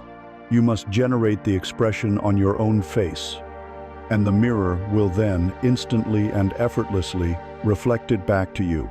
Your life is that mirror. Reality is that mirror. If you are broadcasting a frequency of anxiety, life can only reflect back situations that generate more anxiety. If you are broadcasting a frequency of joy, life will joyfully reflect back circumstances that give you more reasons to be joyful. The question then transforms. It is no longer, how can I get the universe to give me peace? The question becomes, how can I be peace? This is the great turning point. This is the end of seeking and the beginning of being. So, how do you pray for peace in this new paradigm? You do not ask for it. You stop. You take a breath. You bring your awareness into the present moment. You feel the aliveness in your body. You listen to the silence beneath the noise. You access that field of deep, calm stillness that we discovered earlier, the stillness that is your true nature. You don't try to acquire peace. You simply notice the peace that was already there, buried under your anxious thoughts. You embody peace. You become peace. In doing so, you have become the answered prayer. You are now a vibrating beacon of peace, and the mirror of the world must, by law, begin to reflect peaceful circumstances back to you. How do you pray for love? You do not desperately swipe through profiles, hoping to find someone to fill your emptiness. That is a prayer of lack. Instead, you turn inward. You place your hand on your heart, and you access the boundless, unconditional love that is your essence, the love we practiced radiating from our core. You fill yourself up with so much of your own love that it overflows. You don't need another person to give it to you because you have realized you are the source. You become a walking embodiment of love. In this state, you are a magnetic sun. And you will find that love, in all its forms, is drawn effortlessly into your orbit, not to fill a hole, but to dance with the wholeness you already are. You have become the love you were seeking. How do you pray for abundance? You do not stare at your empty bank account with fear and desperation. That is a prayer of scarcity. Instead, you stand up, you look around you, and you anchor yourself in the wealth that is already present. You feel gratitude for the air you breathe, for the body that carries you, for the lessons in your scars. You see the wabi-sabi beauty in the imperfect world around you. You feel the infinite richness of the present moment. You generate the feeling of abundance within yourself. Using the raw materials that are always available, you become the frequency of wealth, of fullness, of more than enough. By being abundance, you have made it impossible for the mirror of reality to show you anything else for long. You have become the very abundance you once craved. This is the ultimate secret. The state of being you are striving to attain through external means is already present within you as a potential. It is your birthright. It is your true nature. The entire spiritual journey is not about building something new. It is an archaeological dig. It is the process of gently clearing away the debris of false beliefs, unworthiness, fear, control, separation, to uncover the magnificent, perfect temple that has been there all along. Let us make this a felt experience. Close your eyes. Bring to mind a quality, a state of being that you deeply desire to experience more of in your life. Perhaps it is confidence, or clarity, or creative flow. Now, notice the tendency of the mind to see this quality as something out there, something you need to go and get, something you lack. Gently let go of that perspective. Instead, imagine that a tiny, dormant seed of this exact quality, a seed of pure confidence, a seed of perfect claridius, already located right in the center of your heart. It has always been there, waiting. Bring all of your loving awareness to this seed. Do not try to force it open. Simply warm it with your attention. Breathe into it. Imagine your breath is like water and sunlight, nourishing this seed. As you do, feel the seed begin to stir. Feel a tiny spark of its essence. The feeling of confidence, the feeling of clarity begin to awaken. Now, simply allow this feeling to grow at its own pace. Allow the warmth and the energy of it to expand from your heart, gently filling your entire chest. Then allow it to flow down into your stomach, your legs, your feet. Allow it to flow up into your shoulders, your arms, your head. Feel this beautiful frequency of confidence or clarity vibrating in every cell of your being. You are not importing this feeling. You are not faking it. You are simply allowing a quality that is intrinsically yours to emerge from dormancy. Rest in this state. You are now, in this moment, the living embodiment of the very thing you were seeking. You are not praying for it. You are it. This is your true power. This is you as the answered prayer. When you live from this understanding, the entire dynamic of life shifts. The desperate search ends. The struggle ceases. You stop trying to manipulate the reflection in the mirror, and you focus instead on the radiant truth of your own face. Life transforms from a problem to be solved or a prize to be won into a magnificent opportunity to express the whole-ness, the peace, the love, and the abundance that you now know yourself to be. You are no longer just a channel for the universe. You have become a conscious and joyful beacon of its light, and your only remaining question is how to shine. We have journeyed to the very core of our being and made a discovery that changes everything. We have realized that we are not flawed, seeking supplicants begging for scraps from the universe's table. We are the universe itself, whole and complete. We are not the prayer. We are the answered prayer. When this truth dawns, not as a concept, but as a lived, embodied reality, the frantic, lifelong search for something more finally comes to an end. And in that ending, your true life begins. The art of receiving is therefore not a final technique to master. It is a new way of inhabiting your own skin, a new way of breathing, a new way of being in the world. It is a shift from striving to allowing, from controlling to flowing, from seeking to being.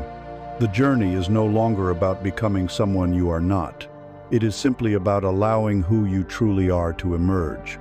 Your daily practice can now be simplified into two beautiful intertwined metaphors, living as an open door and shining as a beacon. First, let us explore what it means to live as an open door. An open door is the physical embodiment of non-resistance.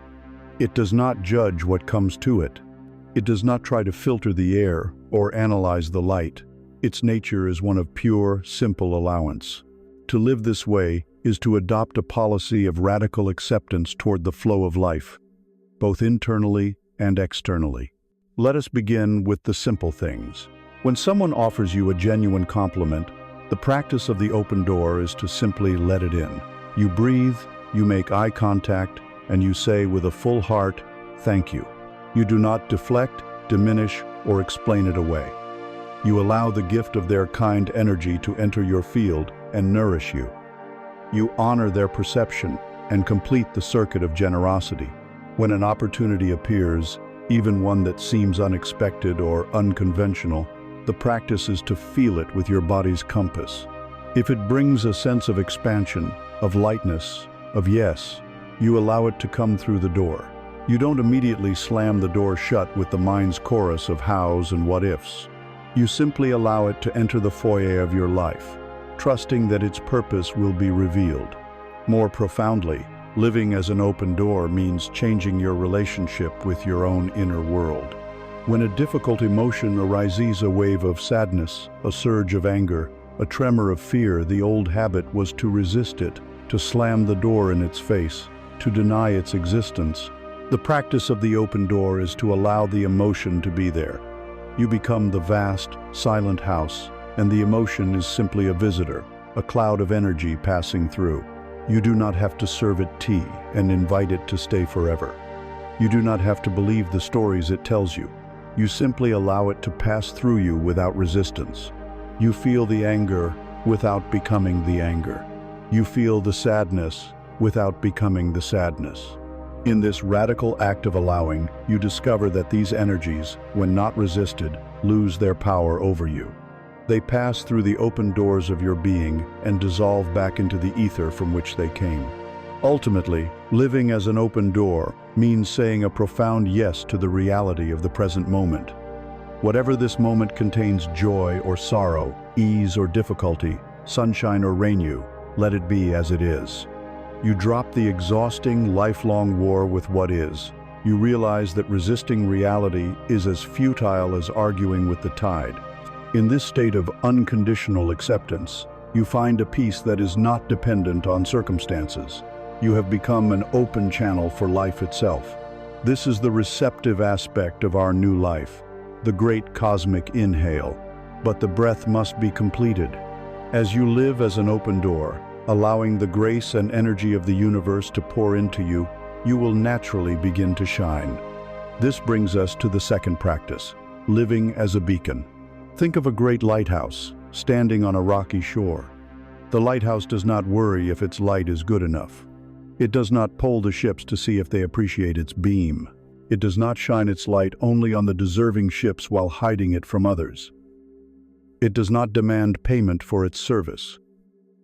A lighthouse has one simple, glorious function: to be a light. It stands firm in its own foundation, connected to the earth, and it radiates its essence out into the darkness, holding nothing back. Its shining is not something it does. It is an expression of what it is. You are that lighthouse. Your light is the unique frequency of your soul, the state of peace, love, and wholeness you have uncovered. Your practice is no longer to seek light, but to be light. This is not about grand gestures. It is about the quality of your presence. You shine your light when you listen to another person with your full, undivided attention, offering them the sacred space of your presence. You shine your light when you perform your daily work, whatever it may be, with a sense of care, excellence, and quiet joy. You shine your light when you offer a genuine smile to a stranger, a silent blessing to a person in need, a moment of calm energy into a chaotic room.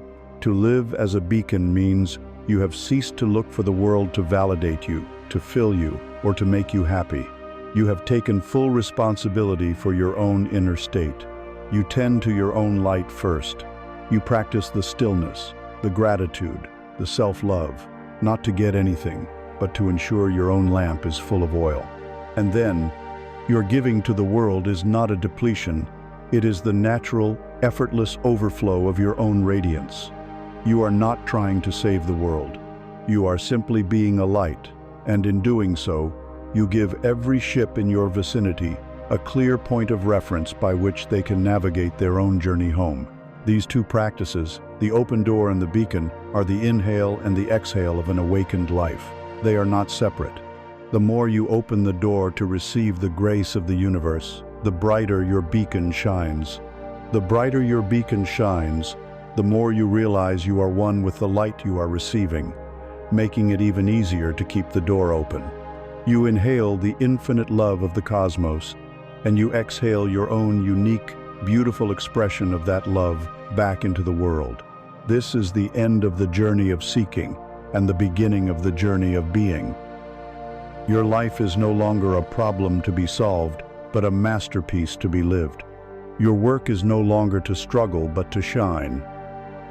The path ahead is simple. In every moment, with every breath, you have a choice. Will you contract in fear, or will you expand in love? Will you close the door, or will you open it? Will you hide your light, or will you shine? Be the open door. Be the shining beacon. This is all that is ever asked of you. And so, our journey through words comes to a gentle close. We have traveled far, not across miles, but through the inner landscapes of the soul. We have dismantled the walls of our own resistance, faced the shadows of our deepest fears, and stood in the radiant, unconditional light of our own true nature. The path has been laid out, the keys have been offered, and now there is nothing left to do. There is only something left to be. Do not try to remember every step, every concept, every metaphor. To do so is to fill your cup once more with the clutter of the mind. Instead, let all the words fall away. Let them dissolve like snowflakes on a warm river, and allow one simple image to remain, floating in the quiet sanctuary of your heart. See yourself as a beautiful, open doorway. Your work is not to run out and find worthy guests. Your work is simply to keep the doorway clear, to sweep away the dust of doubt, to unbolt the lock of unworthiness, to release the grip of control. Your only true responsibility is to keep the channel of your being open. The universe will do the rest. If you find yourself lost in the noise of the world, if you feel the old habits of fear and striving begin to pull at you, come back to this simple truth. Come back to the breath. Come back to the now. And in a quiet moment, offer yourself a gentle reminder, a simple tuning fork for your soul. Whisper it to yourself, I am open to receive. Let this not be a demand, but a declaration of your natural state. It is a surrender, a release, a peaceful alignment with the grace that is always flowing. The great work is not to build, but to clear, not to chase, but to be still, not to shout your requests at the heavens, but to quiet yourself enough to hear their reply. You have everything you need. You are everything you seek. So be still and know the love you seek is the love that you are. The peace you crave is the peace that is here. And the wealth you have been chasing is, and has always been, flowing toward the one who has finally stopped running.